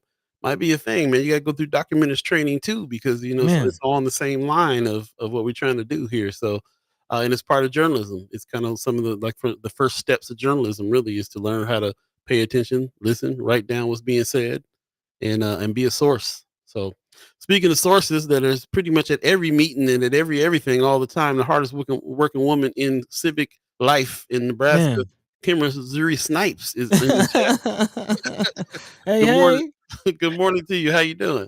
Good morning. I'm a little tired, but I'm good. I know you're tired. I'm gonna tell all your business. You went out last night, so I know you're tired. I'm gonna tell all your business. I'm just tell some of it. I did see Paul, and then I did, go out a little bit after that. Yeah. No, we got to hang a little bit, so we've been hitting that Tuesday. The front room happy hour over at Benson Theater, and had some good conversations over there. And I continue those conversations on with a little food in the hood. So it was good hanging with you yesterday. We don't really get to do that much without it being a work related thing or whatever. So I know it was fun. It was just a happenstance thing. I do like going there to Benson Theater though. Shouts out to Jenna, the bartender or mixologist, as Paul calls her, and she's super dope. Just a great personality. Let me tell you, Jenna she's the only mixologist in town that I can go to her and say, Jenna, look at me. What is it that I need to drink today? And she will go off and come back with something perfect every single time. Like real mixologist. Not just no bartender. Check her out at the Benson Theater. Check out the front room, even if you don't, partake in alcoholic beverage. Get you a mocktail. I'm glad to hear about that. It kind of reminded me of what E.T. the preacher said at the Empowerment Network conference about play. It's important for a community organization for us to get out, play, live alive with one another, and not be work. You know what I mean? Kind of be able to kick back and have a good time sometimes, and then also be able to do the work. So that's beautiful. That's beautiful. Y'all check out the Benson Theater on Tuesdays. Get some business done. Meet some people. And speaking of Benson Theater, while you're talking about it, don't forget to check us out on September 24th at the Benson Theater for the second installment of our From the Ground Up speaker series, and we're focused on environmental racism this year. We had the 27th of August, which had Anthony Rogers Wright, Cammie Watkins, Graham Christensen, I believe is his last name, and they had a great discussion. I moderated the panel. I already knew it was going to be off the chain anyway, but those videos should be up soon. And they talked about environmental justice history and context, and gave a really broad view, national view, local view. It was really good. And so the next time we'll talk about environmental justice and future development. And then on October 29th, we will have the finale talking about environmental justice and neighborhood organizing. So Benson Theater, start off about 6:00. We have some food there too. And it's usually their happy hour day as well. And who will be the speaker? You have the speakers lined up? Don't have the speakers yet, but they will be on our website. And I just gave Paul the registration link. Register, that way we know how many people will be coming. So that way we can have enough food for you. RSVP. Yeah. Don't just show up. No, please just show up if you want to. Yes. But, nice. Anthony right in the chat thanking you. He says, thank you for that, Kimara. Sorry we spoke too long. but great discussion. I'm gonna get Anthony about my name though. I ain't supposed to be looking in the chat, but Get it right. Get it right. but no, Hey, it was a really, really, really great discussion. I was nice. more than pleased. I know that people learned a lot. I learned a lot. And it's just conversation, like they said. People were disappointed by the lack of people in the room. Mm, It still needed to have more people there because these are conversations that are serious. Mm. Very, very serious, and even when I think about Divisible, when I watch that, and thinking about Dr. Terry Crawford, people suffer hmm out here. And so these are serious conversations that have to be had. And so I hope that more people will sign up and more people will come because it really is about education. That's part of our mission, is to educate people. And so that's what we're trying to do. I think that's an important point as far as, we talk about the redlining, we talk about the undesigned red line, we talk about, that aspect. But I don't think, the reasoning behind the redlining, the environmental side of it is talked about enough. Like Yeah. that was kind of Mm. the method by the red line was drawn around the worst environmental areas, and that's where we were put purposefully. So again, that's the others that, like, we were poisoned. It's not just that we were corralled and put into these bad, communities because of redlining. We were poisoned as a result of It's not even redlining. where we were poisoned. We are being poisoned still, right? Right. Exactly. So I do appreciate that aspect, and I guess I kind of see how it goes because the last speaker series was about the redlining and housing, correct? Yeah, we talked about housing, most Okay. definitely. When Omaha also helped the board facilitate a lot of the UNO had a redlining board. Um, Mm. so when Omaha was involved with that as well. That's Okay. what's up. Okay. So as far as from the neighborhood perspective, in that aspect of the conversation, what is kind of the movement you were saying in the community as far as environmental justice? Of course, we know that there's been a lot of conversation. I know you've been in conversation and contact with OPPD about that plant closing. Of course, there's been some talk about some of the plants in South Omaha and impacting the air quality down there. Where is that conversation on the community level right now? You know what I really pulled away from the speaker series, and I'll be glad when the videos are up because I was saying I need to go back and like So I write ask about down. that. Me and Alex were talking about it because they dropped a lot of gems. But what I really pulled from it that I can remember in this moment is really being in contact with our elected officials. What types of questions can we ask, and not just our elected officials, but people who are running for office. What is their stance and where do they stand? I think Mhm. part of it is continue to educate ourselves and just continue to hold our local elected officials accountable, not just local, right? But that's where we start at with our city council people, with our county commissioners. We have a health department. Everybody plays a role in it. And Mm. so what I got from Anthony and from Cammie especially, Cammie had a lot of jewels when it came to holding conversations with these people, like what we should be asking, and not just asking them, but what questions we should be asking ourselves as well. And so Mm. for me, it comes with a lot more education. I'm sitting here taking notes to have some conversations with Alex later on maybe some things or maybe some questions or whatnot that we might be able to include in our next panels that we have, because we have two more of them left. But there's so much that comes from this. And I just keep thinking, this is probably something that needs to be extended. Maybe I could talk to Anthony Rogers Wright about it. I don't want to look at the chat, but you're asking Yeah, good questions. I they're don't know going what off else. they're going off in the chat for sure. So I'm trying not to look. I'm I'm gonna trying tell not them to to look. take it outside. I'm gonna start a new thing. You gotta take it outside. Take it outside. If it's to get this crazy and heated in the chat, then maybe we ought to go have some coffee and speak face to face about Oh, all the I stuff don't know that's about going. all that. Yeah, I yeah, would Yeah, yeah. say yeah, yeah, that Anthony has a lot of knowledge, and I'm glad that we have access to him to lean Mm-hmm. yeah. on, to maybe have some discussions on maybe some things we can do in the future through One Omaha to keep these conversations going, because they have to keep going. Yeah, Love yeah, he's definitely in the chat making a good point as far as environmental, just how bad it can get. He says if you want to see the worst of it, head to Cancer Alley in Louisiana. You will never see a larger pronouncement of environmental racism in real time. If I'm not mistaken, that's the area around the pig farms where they're, it. They just uh, spraying it in the air on them. man, yeah, yeah.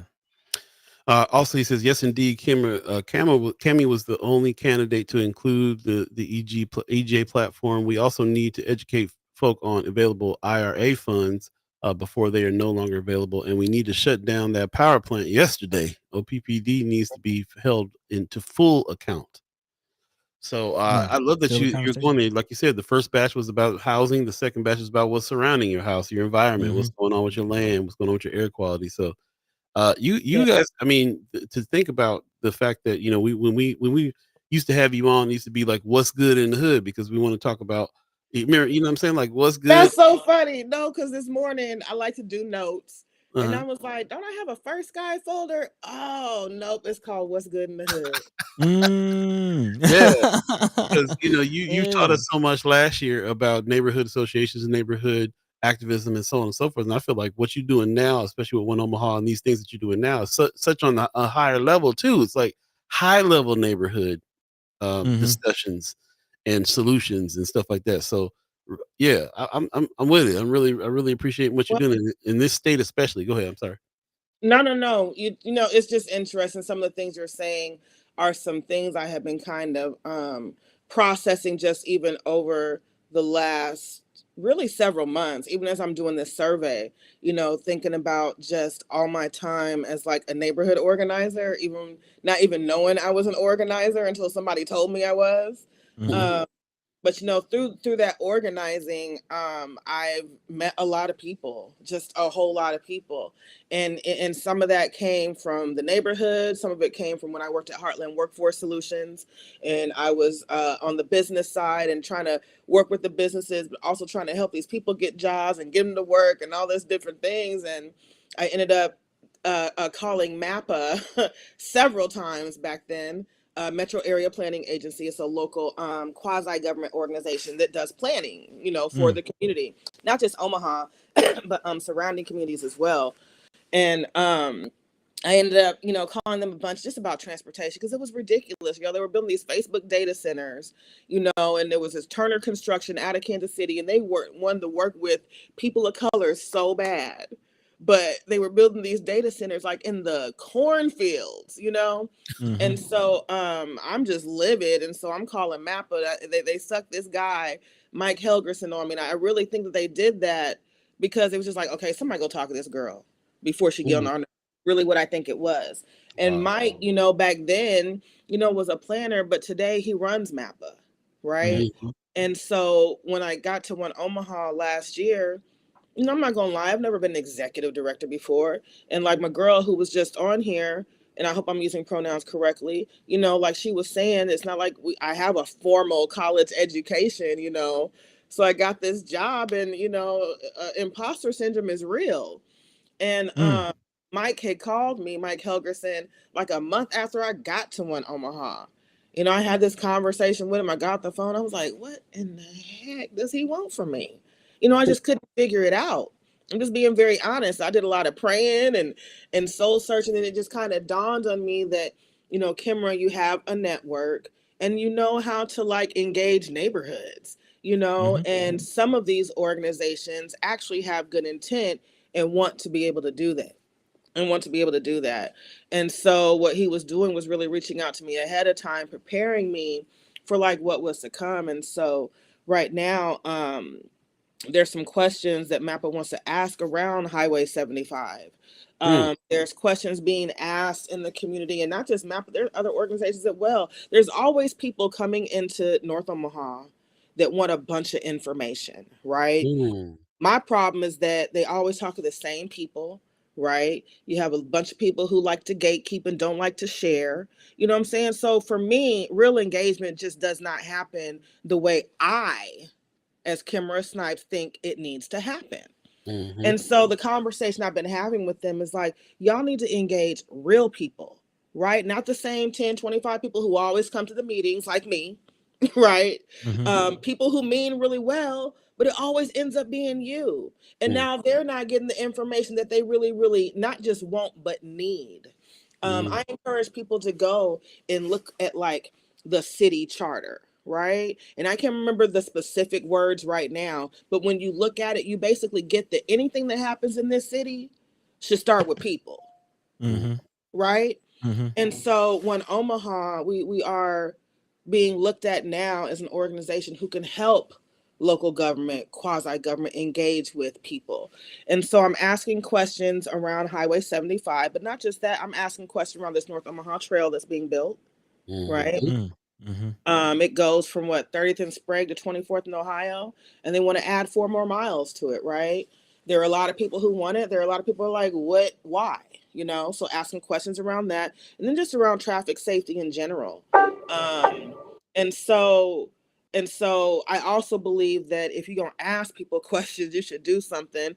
So I went out here and hustled a little bit and got somebody to give me some money to buy a couple of TVs, right? Get enter in a raffle to win a free TV. It ain't much, but it's something. Because I don't believe in just asking people for information, right? And something else that I've also talked to them about is you can't just ask people for information. You also have to collect that information, analyze that information, and take it back and show it to people. Like, what did you find out? What did you learn? People need communication. And so I feel like, just everything that I have engaged myself in over this last almost 20 years, I've just prided myself on communication. Right. Like, just talk to me. Yeah. Just tell me what's going on. That's why I'm having issues right now with a certain nonprofit in South Omaha that's in my old neighborhood doing work. Right? You know what I'm saying? Because there's a lack of communication. And that's the reason why I gotta go talk to people to get your attention, right? Because you're not communicating. That's all people really, really want. When I was on school board during COVID, getting 125 emails a day, okay? It wasn't that people wanted me to solve the problem necessarily all the time. People just wanted communication. Just want to know what's going on. What's going on? Or can you point me in the right direction? Right? And so I'm trying to help these organizations with engagement and reaching everyday people. And I'm telling you, when I talk to people, I've collected over 100 surveys. When I talk to people, they want to give the information, right? They just don't know. And then when people do go and survey and talk to people, it's not the right messenger. It's not. Kind of like when I was listening to Kasim this morning talk about the police, you know what I'm saying? It's not the right police in our neighborhoods. They don't understand us. You have to have the right messengers as well. This is cultural sensitivity. Amy H. Dot said, Hope Canopy South is listening. Oh, they listening, honey. Come on, Amy H. Dot. Because I didn't talk to the right.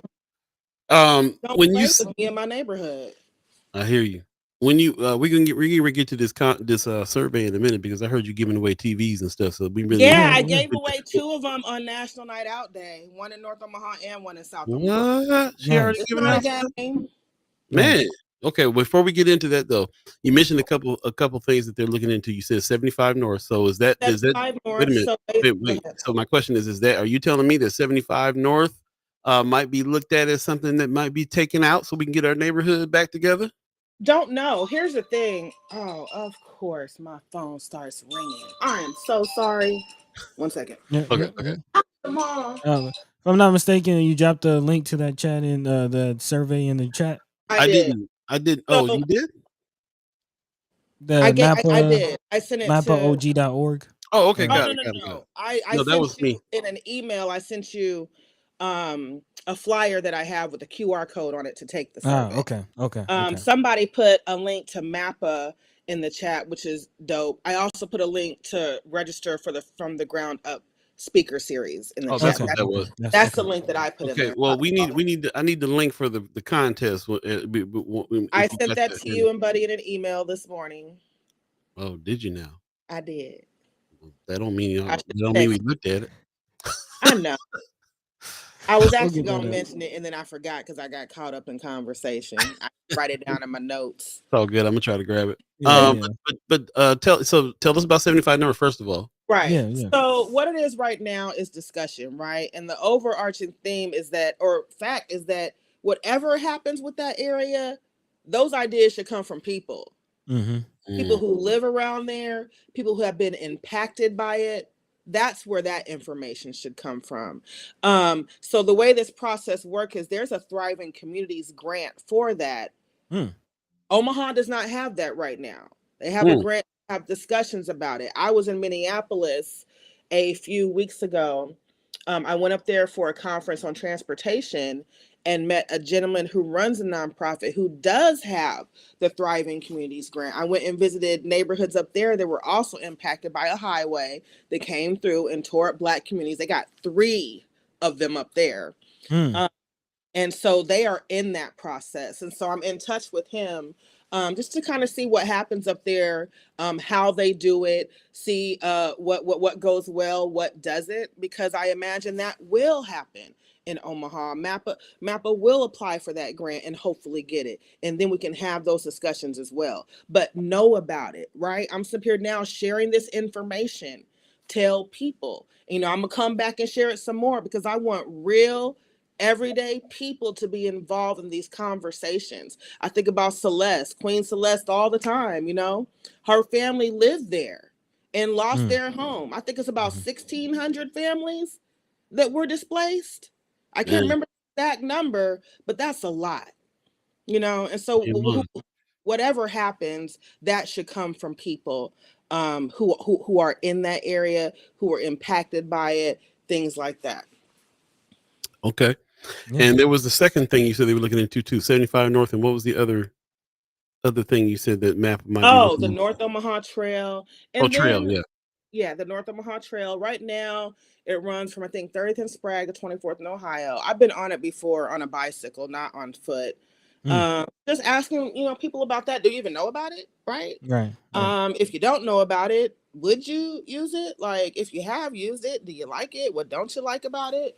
What would you like to see it connected to? I think right now they want to connect it to MCC, Miller Park, Boyd Park, 16th Street. Is that the same one that they have been proposing to go like straight through the Malcolm X Memorial Foundation ground? That didn't happen though, did it? No. Okay. No. Yeah, that's the same trail. Yeah, there's a lot of conversation and it's around connect that. to the right, and people need to know about this and offer their input.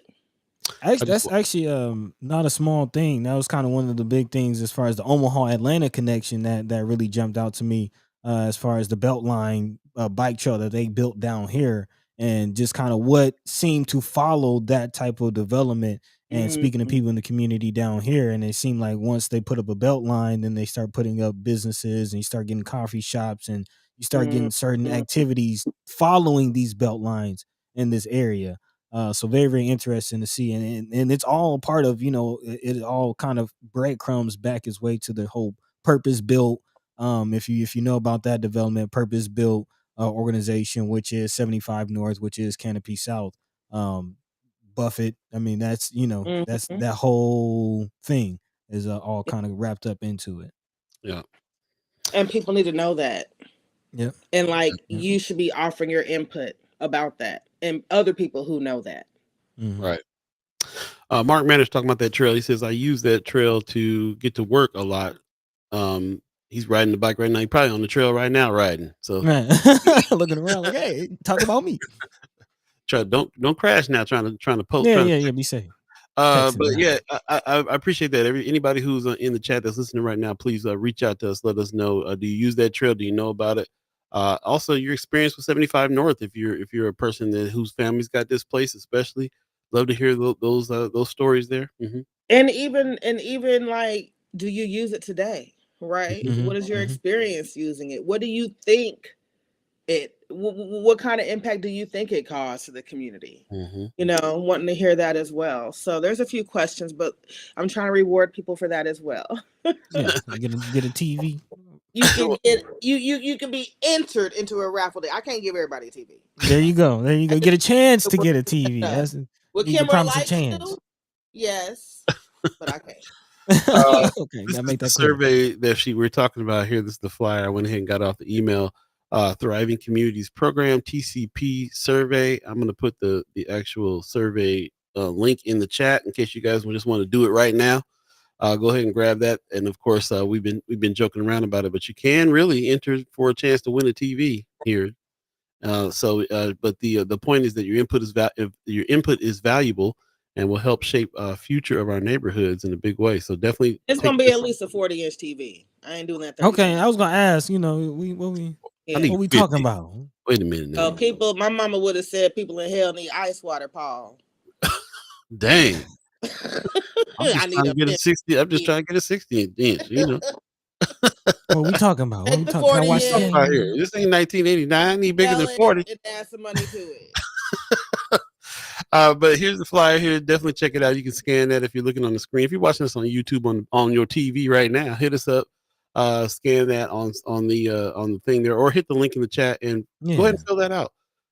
This has been a popular one from what I understand. You just kind of put it out and you already got hundreds of people, right?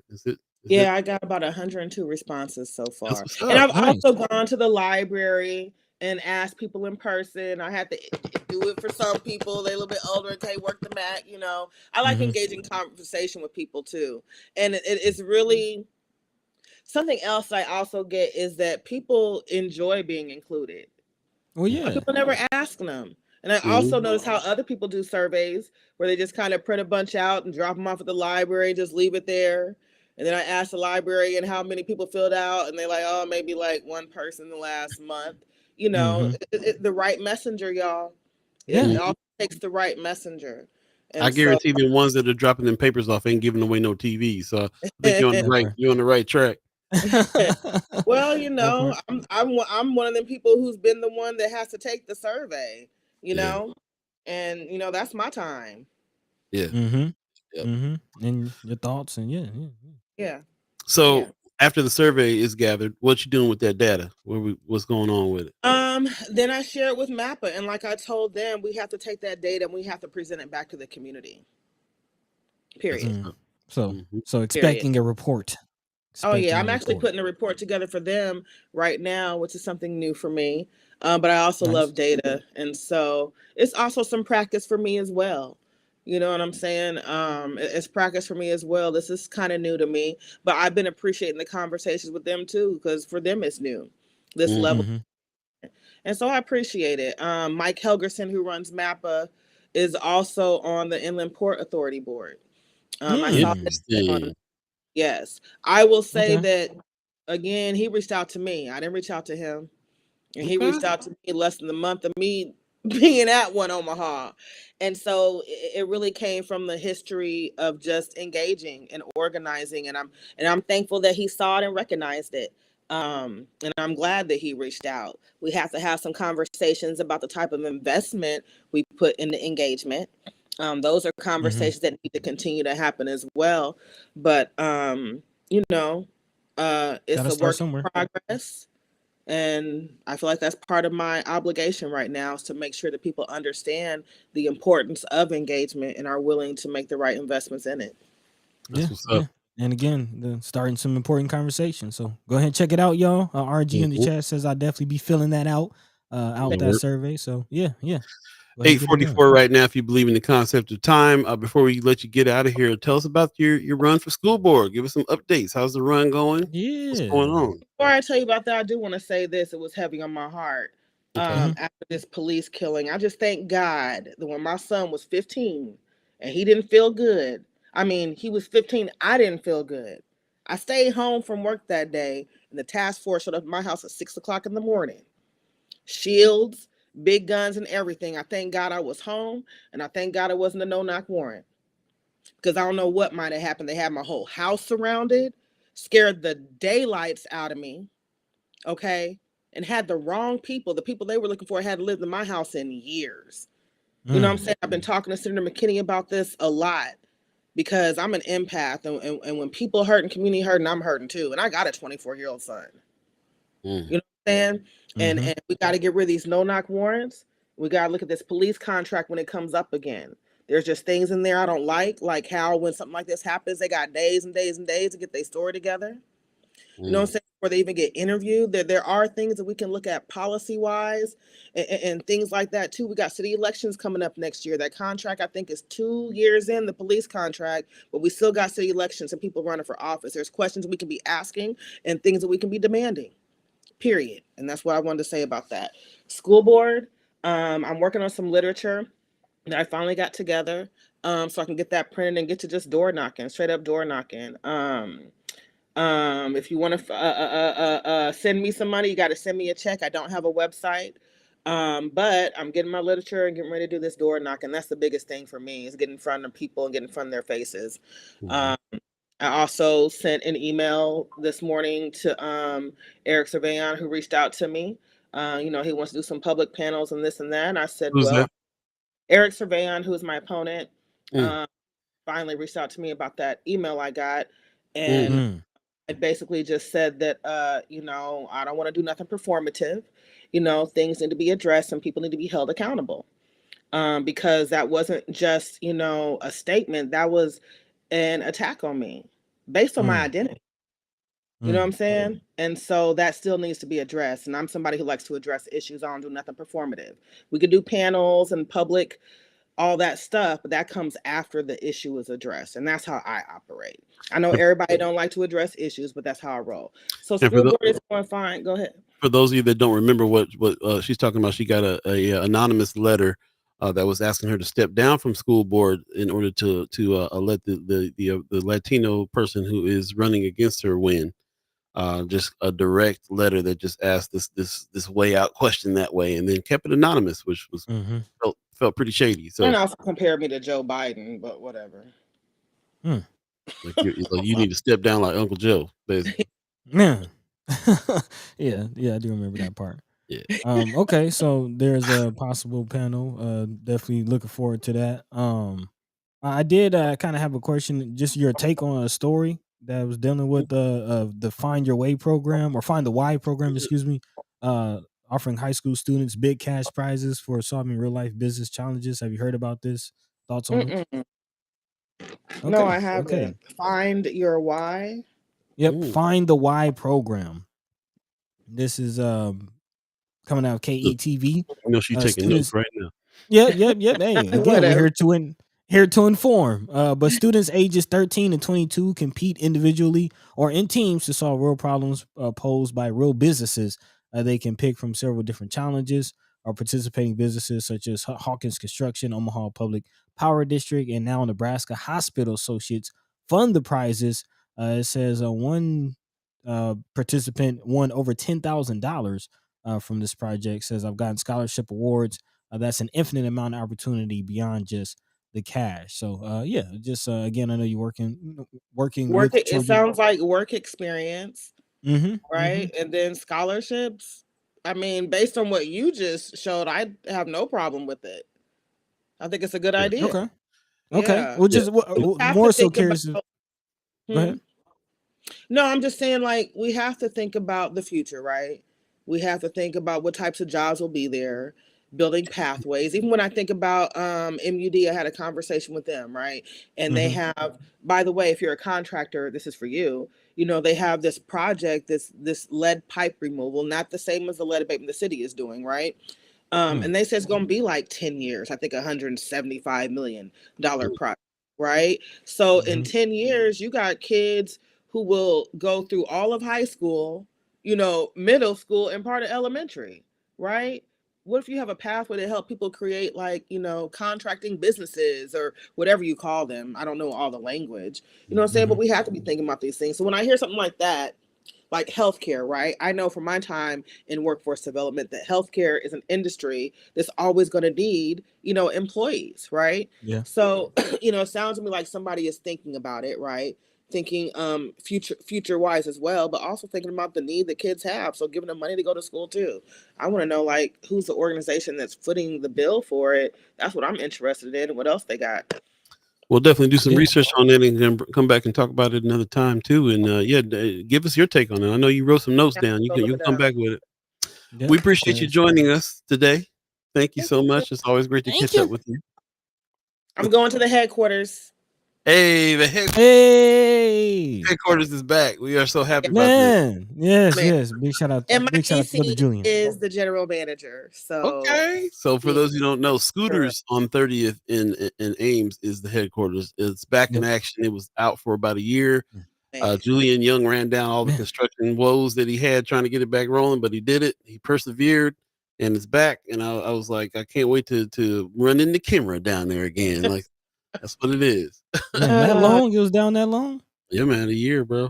Man. Yeah, everybody thought it was just the canopy that fell, but it pulled the whole wall off. So you got structural damage and stuff they had to take care of. So shout out to them for persevering, bro. A lot of people would have gave up right on that one. It was a tough one.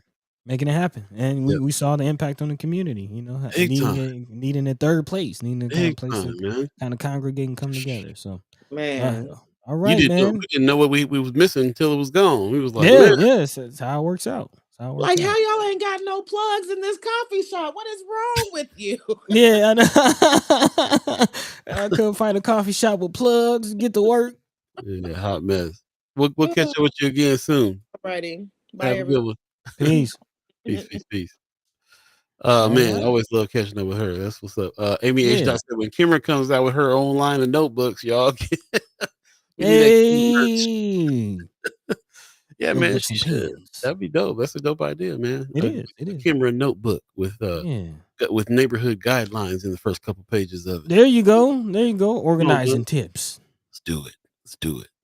8:51 right now. If you believe in the concept of time, appreciate you guys sticking with us through all the interviews today. I really appreciate everybody who came through today. We thought we was gonna get to a little bit more discussion the second hour, but we ended up getting into it with the ladies this time around. So the Women's Wednesday in a real way. Yep. For everybody else, Mama God said got ahead of okay. She said keep fighting, Cameron. Isaac Hayes. Yeah, Isaac Hayes family lawsuit case. We talked about Isaac Hayes, who's basically suing Trump. There was a little bit of a progress in that as well. Trump tried to use Isaac Hayes' song in his campaign. Hold on, I'm coming. And the family was like, no, you don't. You ain't going nowhere. Shout out to Isaac Hayes III is one of my favorite people in the zeitgeist right now. Put together a fan base and rivaling Facebook, Instagram, everything else, man. Black owned. I'm trying to tell y'all, let's get over the fan base. Black owned social media company and fighting the good fight and constantly raising funds to improve. Yeah, definitely check it out. So he's in the news big time today because him and his family is like, nope, Trump can't have it. Nope, hold on, you ain't going nowhere. It's not happening. So they got some progress on that case there. And man. Yeah. That's what's up. Other haps going on. I'm seeing this on the feed a lot, man. A black artist meetup calling all black creatives. Let's meet, connect, network over light snacks, drinks, and music. Thursday, September 19th. Mark it on your calendar.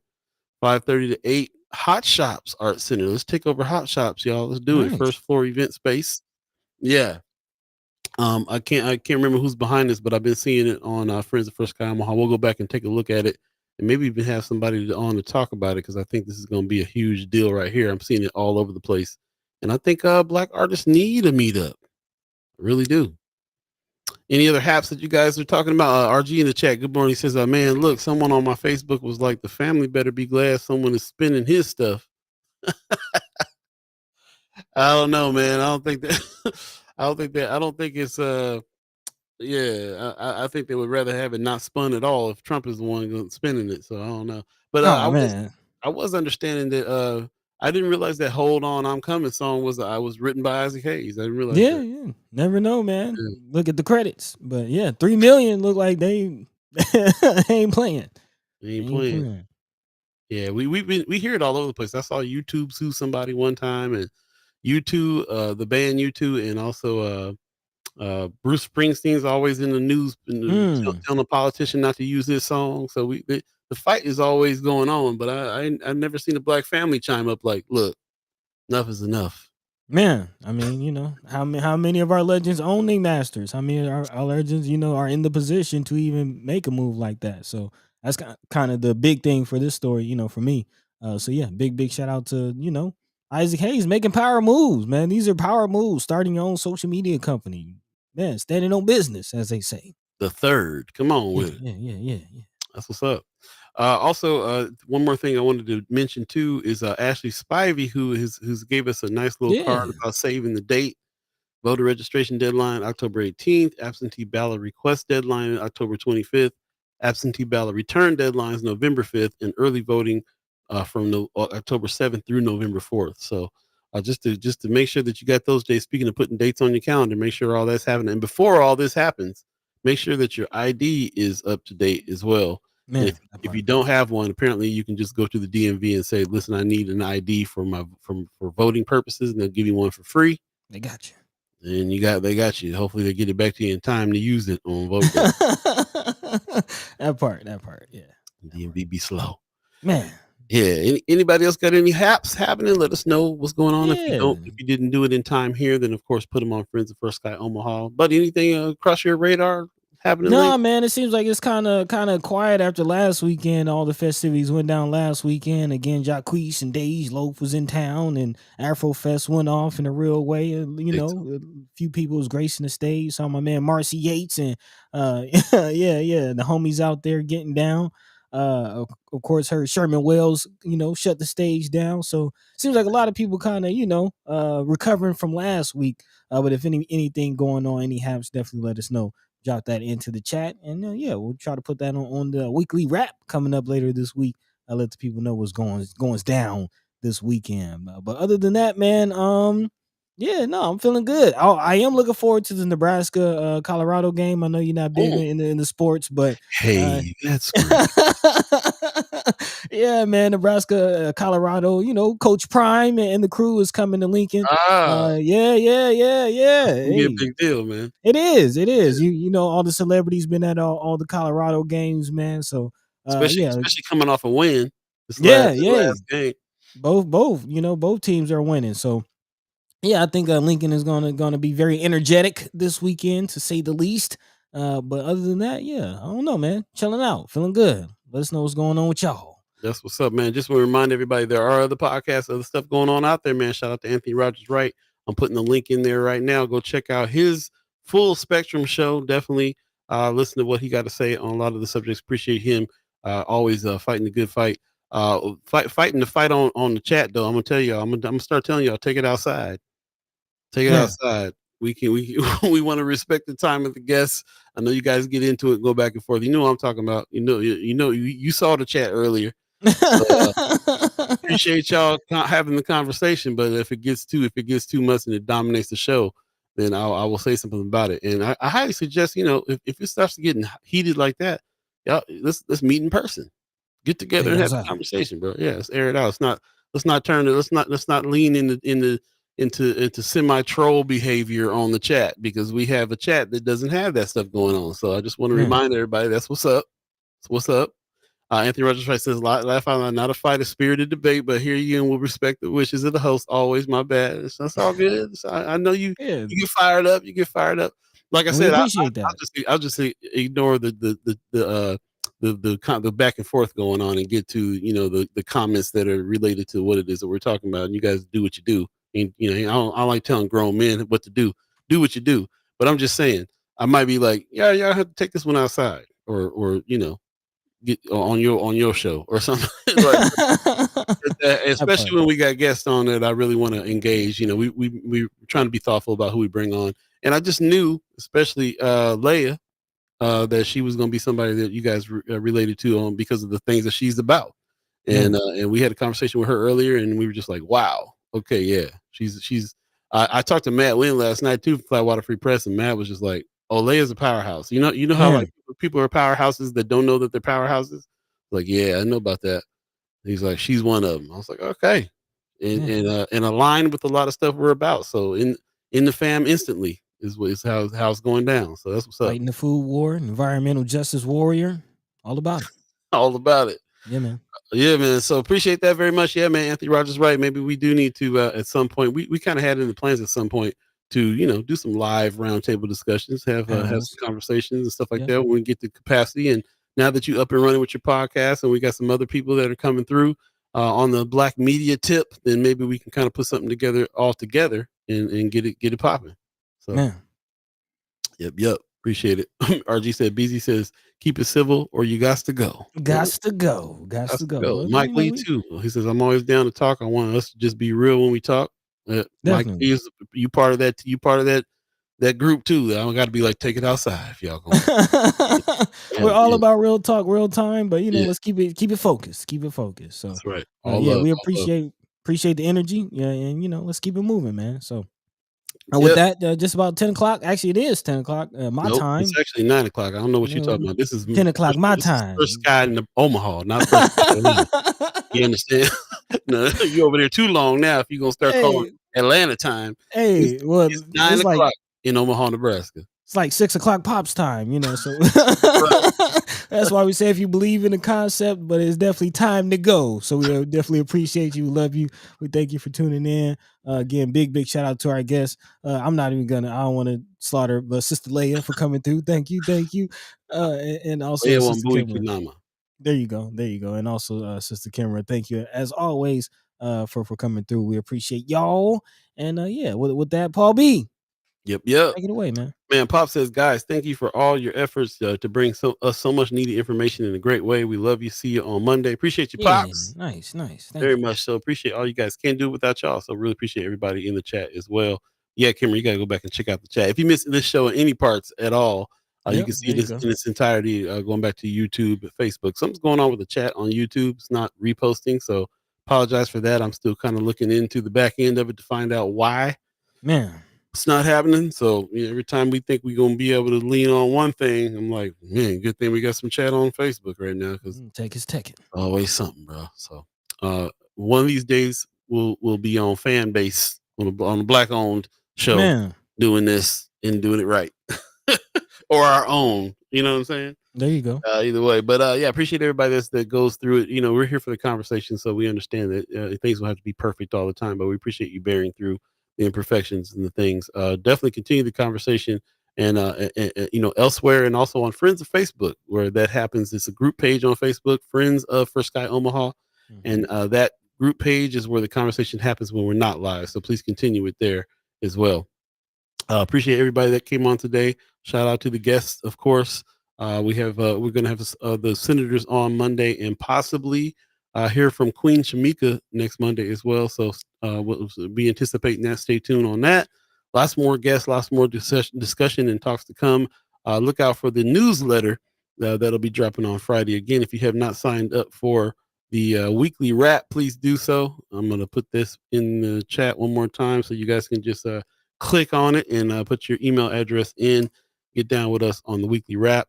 It is a place where you can also, send some messages back. We can have a conversation through the newsletter as well. But definitely check that out. We'll put Kimara's survey on the newsletter. We have a survey of our own to put on, so we can hear from you what news you think is important. Really need your feedback on that. So please hook that up as soon as possible as well. Yeah, man. Yeah. And I appreciate it. So let us know what's going on the weekend. Let us know about some haps by putting it in Friends of First Sky Omaha, the group page. We'll be peeping over there, checking it out. And thank you for everybody who is following us. And thank you for everybody who is a member and a sponsor of the channel as well. Thank you. Shout out to Drunk Ship Coffee. Go to drunkshipcoffee.com. Order your beans. They get down. We appreciate them always supporting us as well. And everybody who's the $10 member, the $25 member, the $50 member, really appreciate you guys. The members of reoccurring memberships is happening over at firstsky.omaha.com. Hit the donate button and sign up to be a recurring member of the channel so we can keep this going, sustain it, and grow and do what we got to do here. So appreciate everybody that's been hanging with us this long. Please tell a friend, and let's grow this thing even bigger and have even more conversations with people in our neighborhood. So shout out to the East Side. It's going down. East Side of Riders. Drunk Ship. Put the P on the drunk ship. So. That part. Shout out to the Omaha tribe elders for allowing us to be on this land and speak while we're here. Shout out to our elders for allowing us to speak before you. And shout out to you, the chat chimers, allowing us to speak with you, even if you ain't speaking with us the whole time. That part. Take it outside. No, but we appreciate everybody that's joined us today and comes on through and hangs with us through the whole 2 hours, man, too. Really appreciate that very much. Very much. He said, can y'all get back on Fridays though? Man, we got some other stuff coming on Fridays. Yeah. Some things are going. Some things brewing. So look out. And that reminds us, definitely check us out on YouTube. Like, share, subscribe, hit that notification bell. Make sure you're tapped in on the YouTube because that's again where we will be kind of shifting our focus. And the things that we do have coming down the road will be there. So check it out. Please do. With that said, we're gonna get out of here. You guys have a great weekend. Take it easy. We'll see you Monday. Peace. By the way, Vanguard This is protected by the red